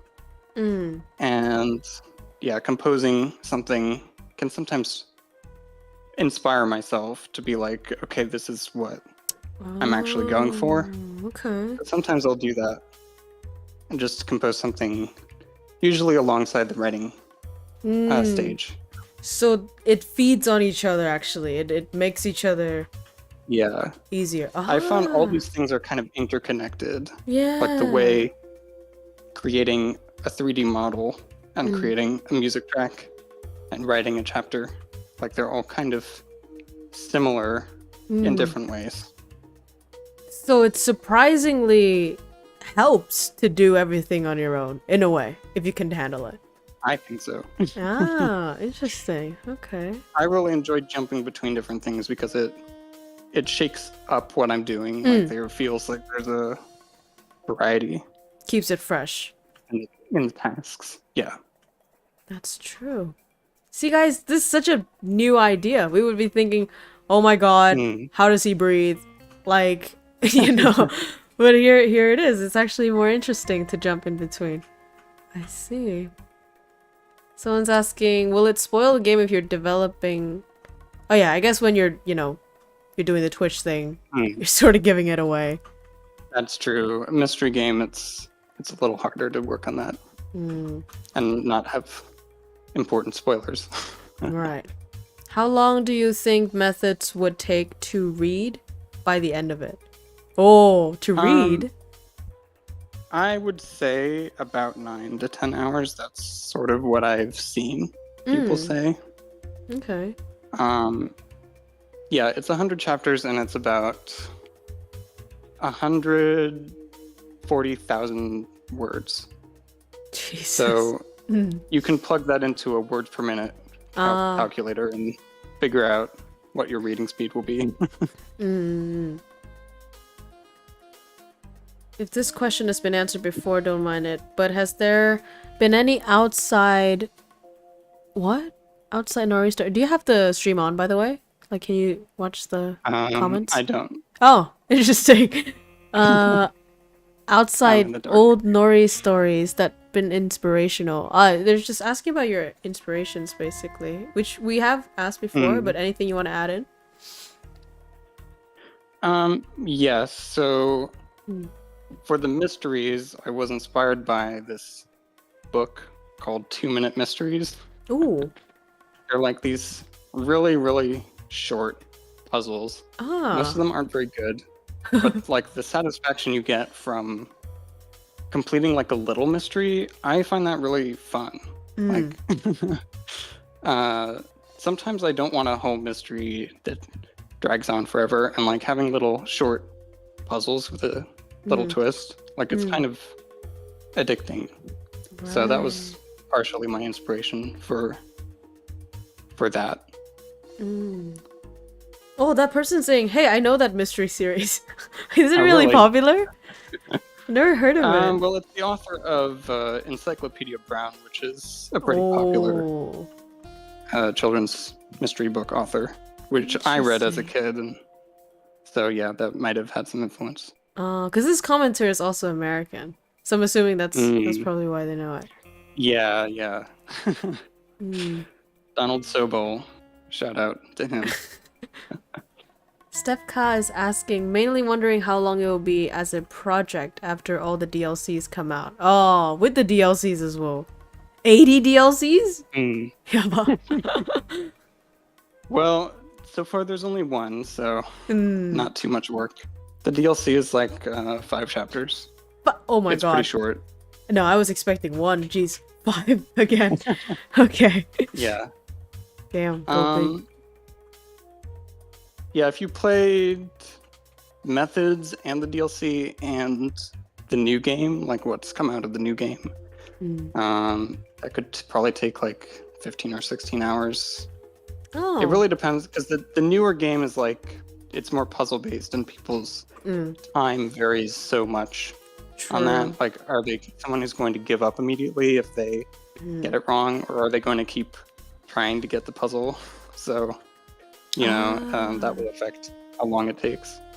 Right. So in the new game, it's more like if you can't solve the puzzle, then you can't go forward. That's the. No. So I built in a cool mechanic called autocomplete. And basically, you have a heart system where, like, you have, a certain number of quote-unquote lives. Okay. And if you keep getting the answer wrong, then when you run out of the hearts, you get a prompt that says, would you just like to auto-solve A very puzzle? defeating prompt. It's like, will you just give up? Yeah, I mean, that's, like, my quote-unquote punishment for the puzzles. I don't like to, like, That's have very kind of you, actually. You lose.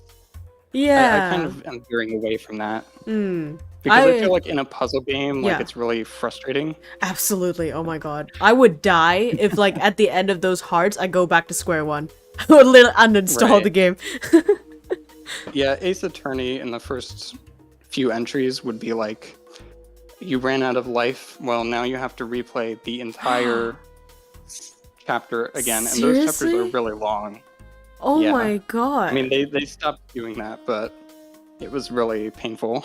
Ooh. If you didn't have a save, like, you were Yeah. screwed, basically. Ugh. So I wanted to definitely not do something like that. That's good. I like that attention to detail. Trying to be very mindful of the experience. Deeply personal question. What's your favorite game of all time? Ooh. Yeah, I was thinking about that because I'm not sure I have a great answer. Oh?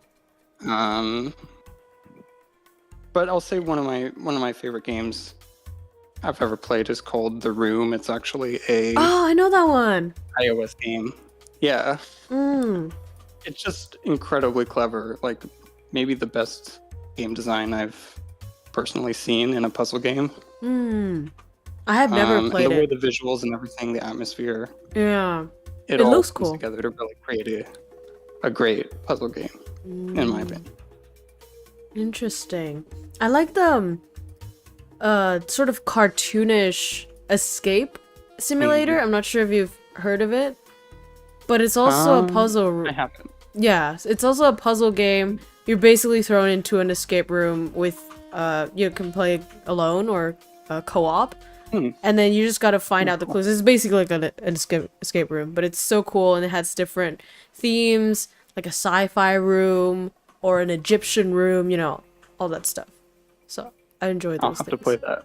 Yeah, it's really That good. sounds like something I'd like. Yeah. That's like a pop-up button that says skill issue. Yeah, the thing when you run out of Yeah. hearts. I mean, I'd take it's a that little- over. Yeah, I'd poke a little fun at the player. it hurts. Yeah. When the Phoenix written series, the Phoenix, the Phoenix, right? Right. Thankfully, I've never gotten to that point that they tell me to like go back. But Oh, good. Yeah. that one is. I'm good, really though. bad at those, actually. Yeah. Bad at what? Really bad at the Ace Attorney games. Really? Like, I'm always dying. Yeah. I think it's because your I'm really solution not is more good creative. at solving. You're good at making. Leave the solving to other people. Exactly. With Ace Attorney, I mean, I guess Ace Attorney and your game, they're both not voiced. I remember asking you this before, whether they're voiceover. Right. Do you think it will add to the gameplay when it's all voiced, or is it better to let the players imagine what kind of voice these people would have? Personally, when a game is voiced for me, like, I'm really fast at reading. Yeah. So for me, it's a little frustrating. Like, please finish saying Oh, the line. right. Because I'll have read it like 3 times before the actor's done reading it. Yeah. However, it really does add like a production value feel. And, there's a lot of really talented voice actors out there. Yeah. And I worked with some of them on a different visual novel I made called The Evolving World Catalyst Wake, Ooh. which is like it's an action visual novel. Ah. And On Steam? it's full of cinematic moments. Yeah. Ooh. Okay. It's fully voiced, Oh. and it kind of, when you play it, it starts to kind of feel like you're watching an animation. Oh, damn, that's so cool. I might have to check that Yeah. out. Oh. I think it's really cool, but that's a different style. So I don't know, like, I think it could be cool to have voice acting in methods at some point. But that's like 80, It is 80 characters. yeah, 80 characters. Hmm. So gonna have to double cast a lot of actors there. Yeah. But yeah, that's something I want to do. Yeah, I think guess it it's, makes like, on the sense future to- with the dialogue skippers like me, because Right. if you watch the stream, you realize that immediately as this text like goes down, I'm like to the next one, to the next one, to the next one. So Yeah, me too. it would be weird if like we just keep hearing them starting the sentence and then being interrupted on the next one. Kind of a waste of Right. money, I guess. Yeah. Yeah, I mean, it's a good accessibility thing for like blind readers. Oh, true that though. And it can be fun, but you know, if it's there, then I don't really want to turn it off, and then I have to like, you know, either skip the voice actor saying the line or Yeah. wait a really long time. Or it has to be So, a function I don't where you know. can turn it on and off, I guess. Right. I mean, of course there would be. But yeah, if it's there, then I feel like if I turn it off, then I'm, you know, ignoring the actor's hard efforts or something. So I feel kind of Ah, the guilt. guilty about turning it off. Yeah. Yeah, true. I mean, I can only tell from a perspective of a streamer, because I reckon a lot of people would have already streamed this, and a lot of people will, hopefully. Yeah, has there been many, actually? There have. Oh. Like Bilibili, the Chinese Yeah, I heard of it. stream platform. Yeah, but not too many American or Australian streamers yet. Oh, they're missing out. I mean, Yeah. for us, a lot of the streamers would do voices. So, especially VTubers, like most of the VTubers can do multiple voices. So I really enjoy doing this voiceover thing. My fans enjoy it as I well. love that. That was You watched it? yeah. Thank you.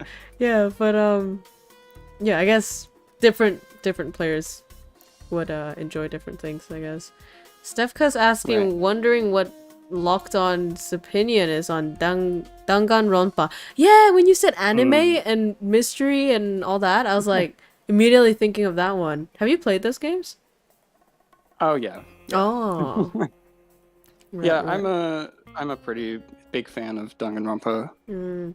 And that definitely influenced methods a little bit. Like, I think it's probably most influenced in like the megaphones and how the game master kind of talks through them and has a kind of wacky personality sometimes, and that's Yeah. a bit of Danganronpa influence there.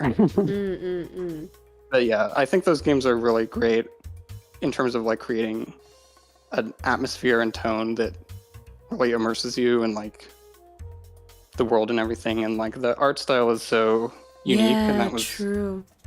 one of the things that maybe influenced me to make my art style a bit more, you know, provocative or It's really eye-catching. yeah, a little more unique.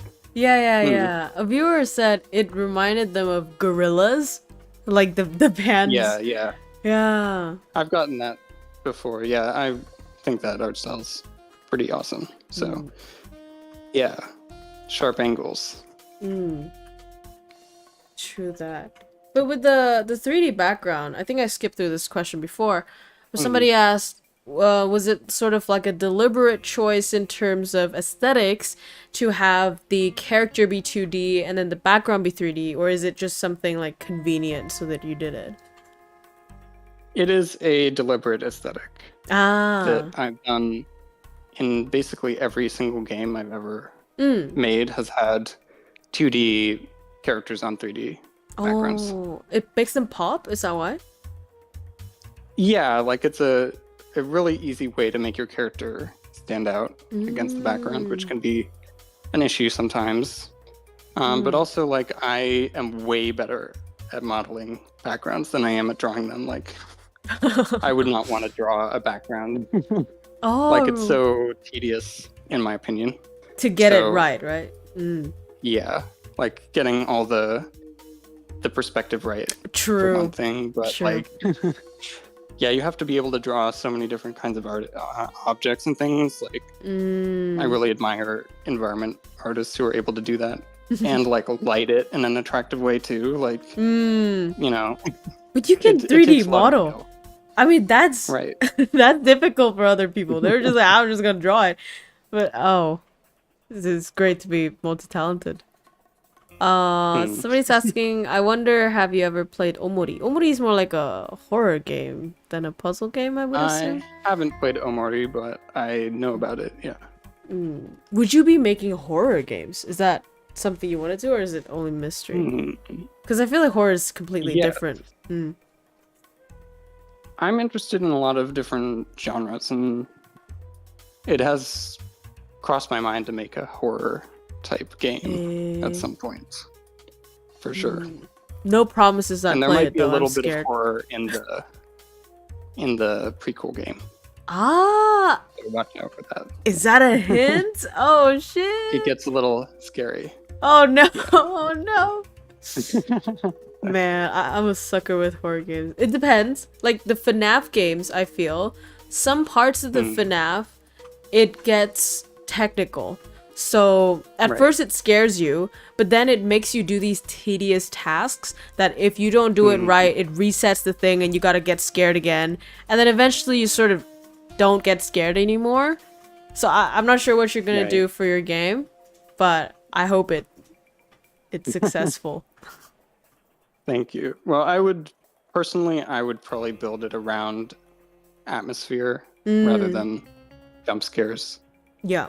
Because that's more like what I like. Like, I really hate jump scares because I'm very jumpy. Yeah. And yeah, I get scared very easily. So if I want to be able to play my own game, I probably would just Yeah, you leave just out the get jump scares. jump scared every time you test it again and again. Yeah. Stefka saying, intentionally or not, Broken Minds creeped me out. It has horror elements. It sounds It scary. does. It has a very horror Ooh. kind of atmosphere. Like, I think that game is very, like, it really has a certain tone and mood to it. And it's all built in 2D, but I made this mechanic where you can kind of look around in 3D by using like arrows, like a really old style game, Oh. kind of like pre-rendered backgrounds, but you can turn the camera, quote unquote. Ew, that is scary. So- What if I turn around and there's somebody like, oh. Exactly. So I kind of use that to create this kind of creepy atmosphere.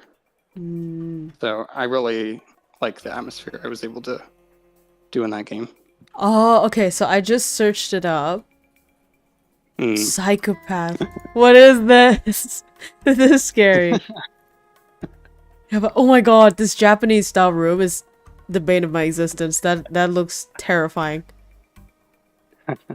Oh, it's in Japan. I see. Yeah. See, this is interesting. Is this more like a shorter game in terms of like It gameplay is. time? It's like I would say 3 to 4 hours, No. but the puzzles are really frustrating. Oh shit. Deliberately, like my game philosophy with this game was like make this game really obscure and hard to play, Yeah. almost.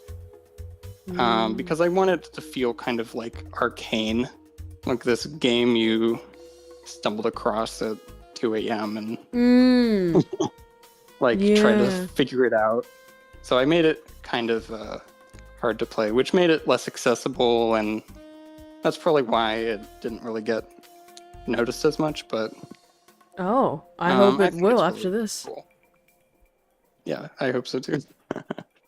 It's very consistent, I guess, the vibe. It's like Mhm. Japan, obscure, difficult, yeah. And then Yeah, yeah. psychological. Stereotypical, but you know, it makes sense. Yeah, yeah. Oh, win-lose For sure. wheels of fallacy. すごい. The prologue of the game makes us good use of that mechanic for maximum creepiness. That's exactly how it felt to me too. You nailed the characters were so wacky as well. Yeah, it's still the same style, very iconic. Yeah, I kind of have my house style, you could say.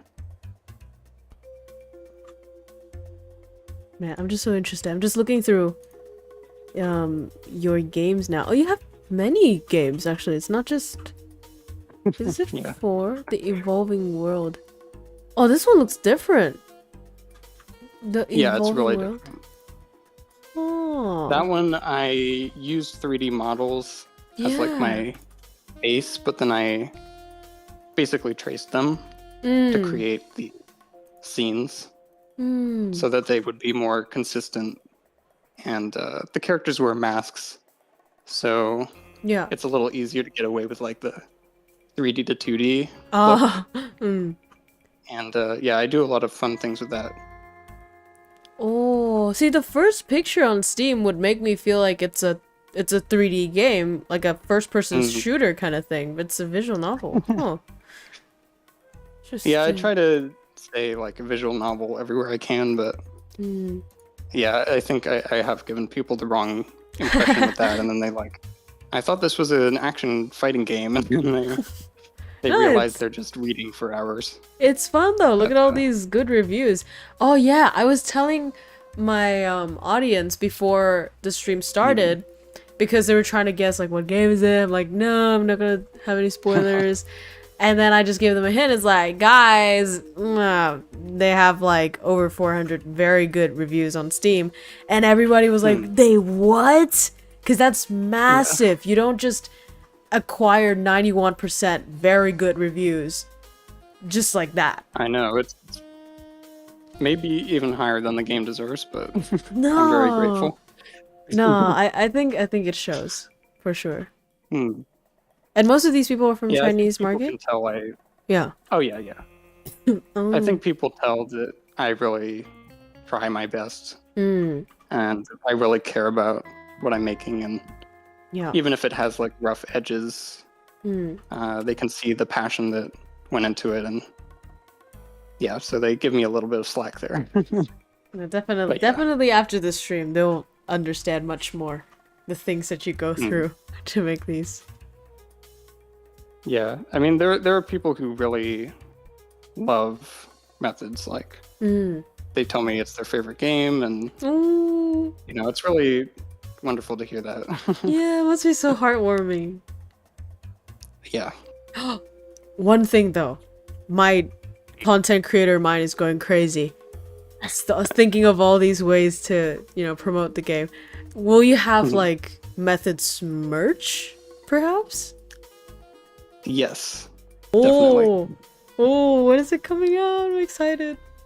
So we're working on trying to find a place to sell it. Yeah. But yeah, last year I actually worked on making like all these Red July plushies. Oh my Which god! are- I want one. I want one for my streaming They're room. really cute. Yeah. I really hope we can get those out to people. Oh shit, that would be so I think they're good. pretty great. Yeah. And yeah, we have a lot of things in the works and trying to. We did sell keychains early on, but we like sold out, Aww. and then we were having trouble distributing them. But now that we have a publisher who can like handle merch stuff, then so now we can kind of get those to fans again. Yes. Yes, please. I need a tiny little plushie in my streaming room. That's so cool, man. Okay, last few questions, guys. Let's wrap this up. Let's not take too much of his time. And it is actually past midnight for me to here, but it's so interesting. I just want to stay on. Another question saying, what's your tip on game development that makes the game development itself take less time? It's like a shortcut? Scope. Because what you can do is just make your game smaller. That's probably the best way to make sure you can actually finish it, is to be like, okay, I have all these ambitious ideas, but what if I cut this, or, you know, did something in a way where I had to make less?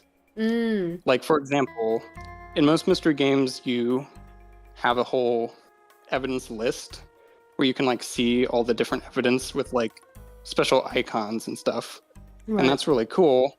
But then you have to draw all the evidence in every mystery as well. True. So I just like skip that step and have just like these simple multiple choice questions. So that cuts out a lot of like having to figure out UI, having to figure out you know, how to draw all these evidence objects and things. So I think that really helped cut down on the time, for sure.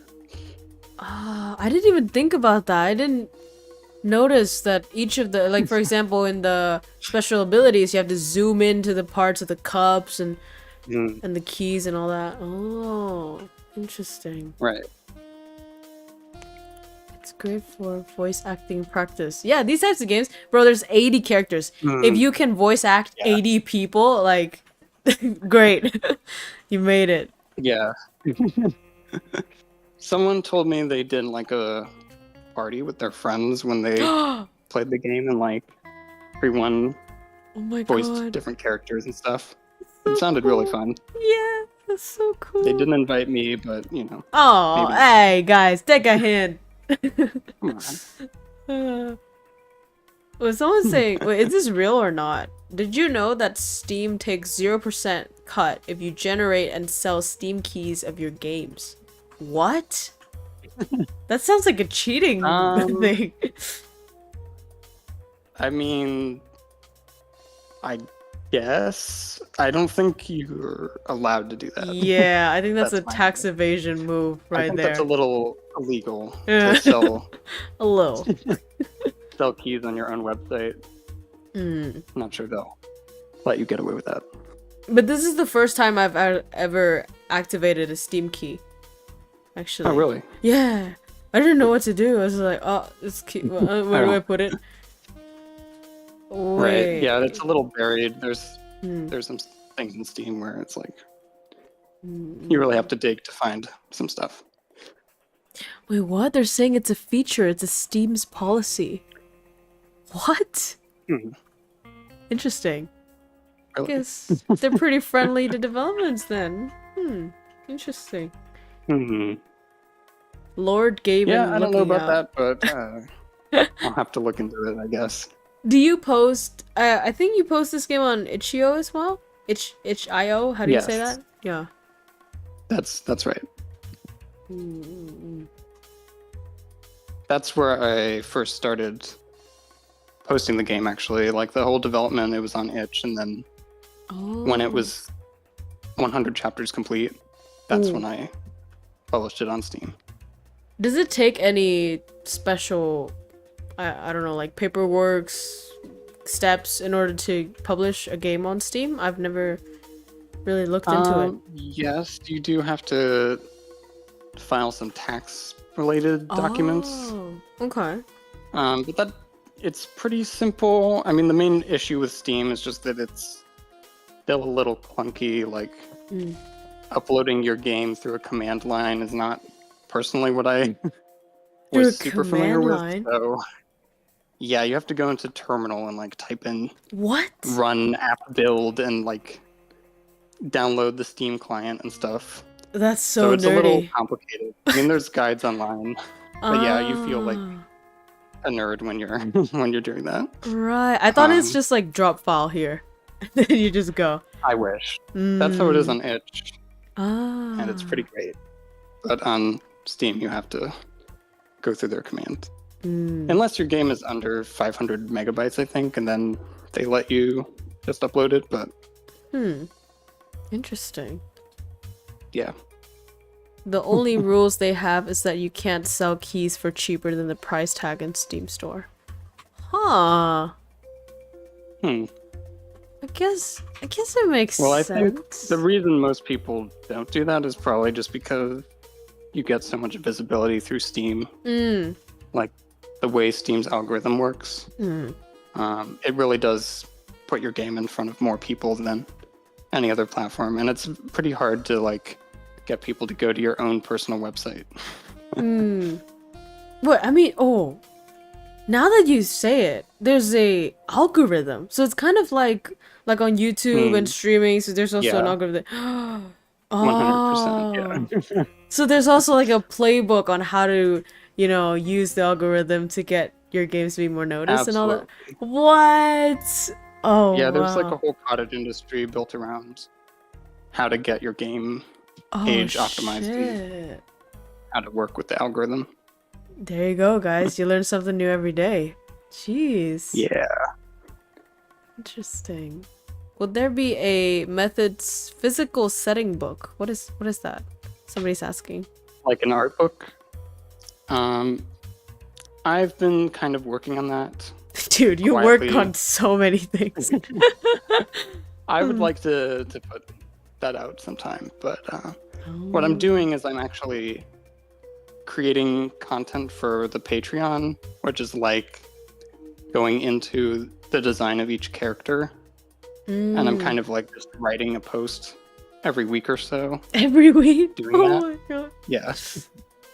It's just a short little post.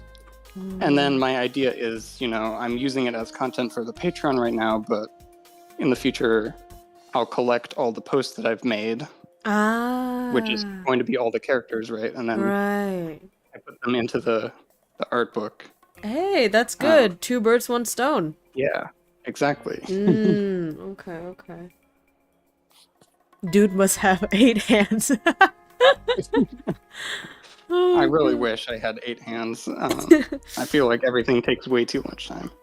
Do you have any hobbies though? Because somebody asked the question. I didn't ask you this because we were like first time talking to each other. Well, second time, but somebody asked, "Do you have time to touch grass?" So, do you have any hobbies, any time besides making these things? Yeah, I mean, what's great is that as a solo indie developer who works for myself, I can take a vacation anytime I want to, and like I can kind of just do nothing Yeah. if I want. So my hobbies, like, playing games, watching TV and movies, and going to the zoo, and The zoo. Nice. all those things that normal people do. Yeah. Some people, I can't believe they exist, but they're like, oh, I hate the zoo. It's so smelly. Wow. So bad. It's like, bro, that's the best part. It's animals. You go there to like Exactly. go back to nature, relax. I mean, nothing's more fascinating than watching animals, Right? I think. Yeah. They Like, give I you a spent sense of calm. 3 hours watching tigers just Really? walk around and jump in the water and stuff. Yeah, At the zoo.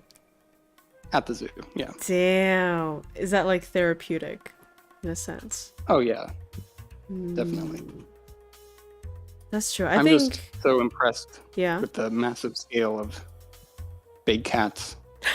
I just like to watch them. Yeah. More of a cat person? Yeah. Oh, I see. It's always the trope, right? The introverted people like cats more.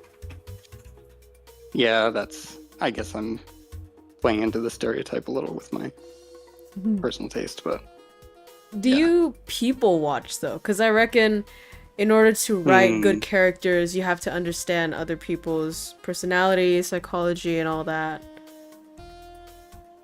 well, eavesdropping is one of my Wait, favorite what? activities. What is this hacker Just like thing? in a cafe, just sit somewhere and like listen to what other people are talking about. That's pretty fun. Interesting. Like it is really interesting, I think. But I mean, I don't really people watch that much. Usually when I write my characters, I'm like reaching into myself. Ooh. And like, what are the different personalities that I have? You know? Man, this... And trying to bring that out. You don't understand. Like, as someone who's so interested in psychology, this is like a gold mine. I'm just sitting here like mouth open like, yo, that's interesting. Would be so cool to dig deeper. All right, so we'll I have to think do this again sometime. yeah, I think let's do this again sometime.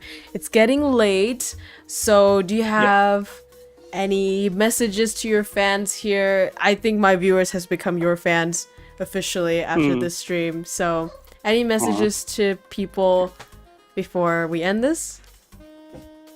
Yeah, so coming up, April's going to be a really busy month for methods.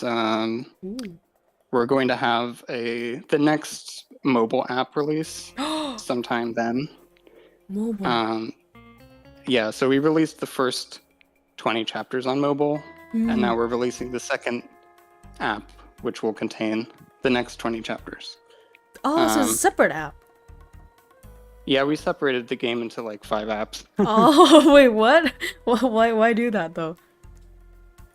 I think it's mostly like a marketing thing. Like It allows you to have 5 separate release events. Okay. And on mobile, people are a little more used to games costing less.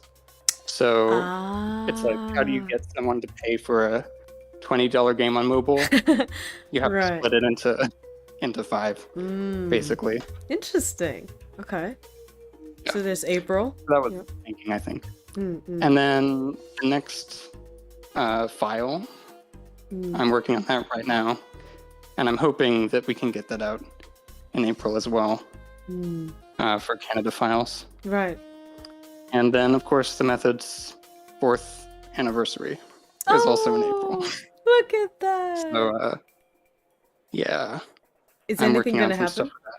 Oh. Yes. Interesting. So there will be a little update to the game. And I actually gave you guys a preview in the thumbnail for this stream.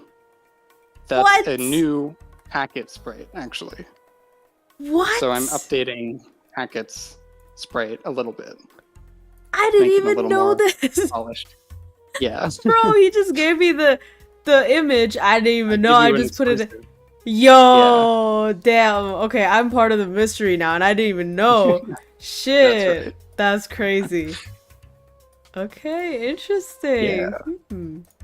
So some exciting things. And also just thanks to all the fans of the game who keep making fan art and fan fiction and everything, you know. I really appreciate all the support. Well, thank you for creating this world. I'm just imagining all the joy that people get from this and will continue to get from this because you're such a hardworking person. Keep pushing out content, you know, more and more people supporting you. I'll be putting your links in the description and also in the comments of this video. So, if you know, I'll just put your... I think you have your Patreon on your page, if I'm not mistaken. Or... Yeah, should be there. Yeah, okay. So all of Locked On's information, as well as the game's links and all that, will be in the description as well as the comments. Again, thank you so much for coming on. This is such an amazing opportunity. You're really amazing guest. I've been just interested this entire time. I was like, oh, I want to ask more. I want to ask more. Somebody saying I will. Really fun. Yeah. Thanks for hosting the interview. Yeah.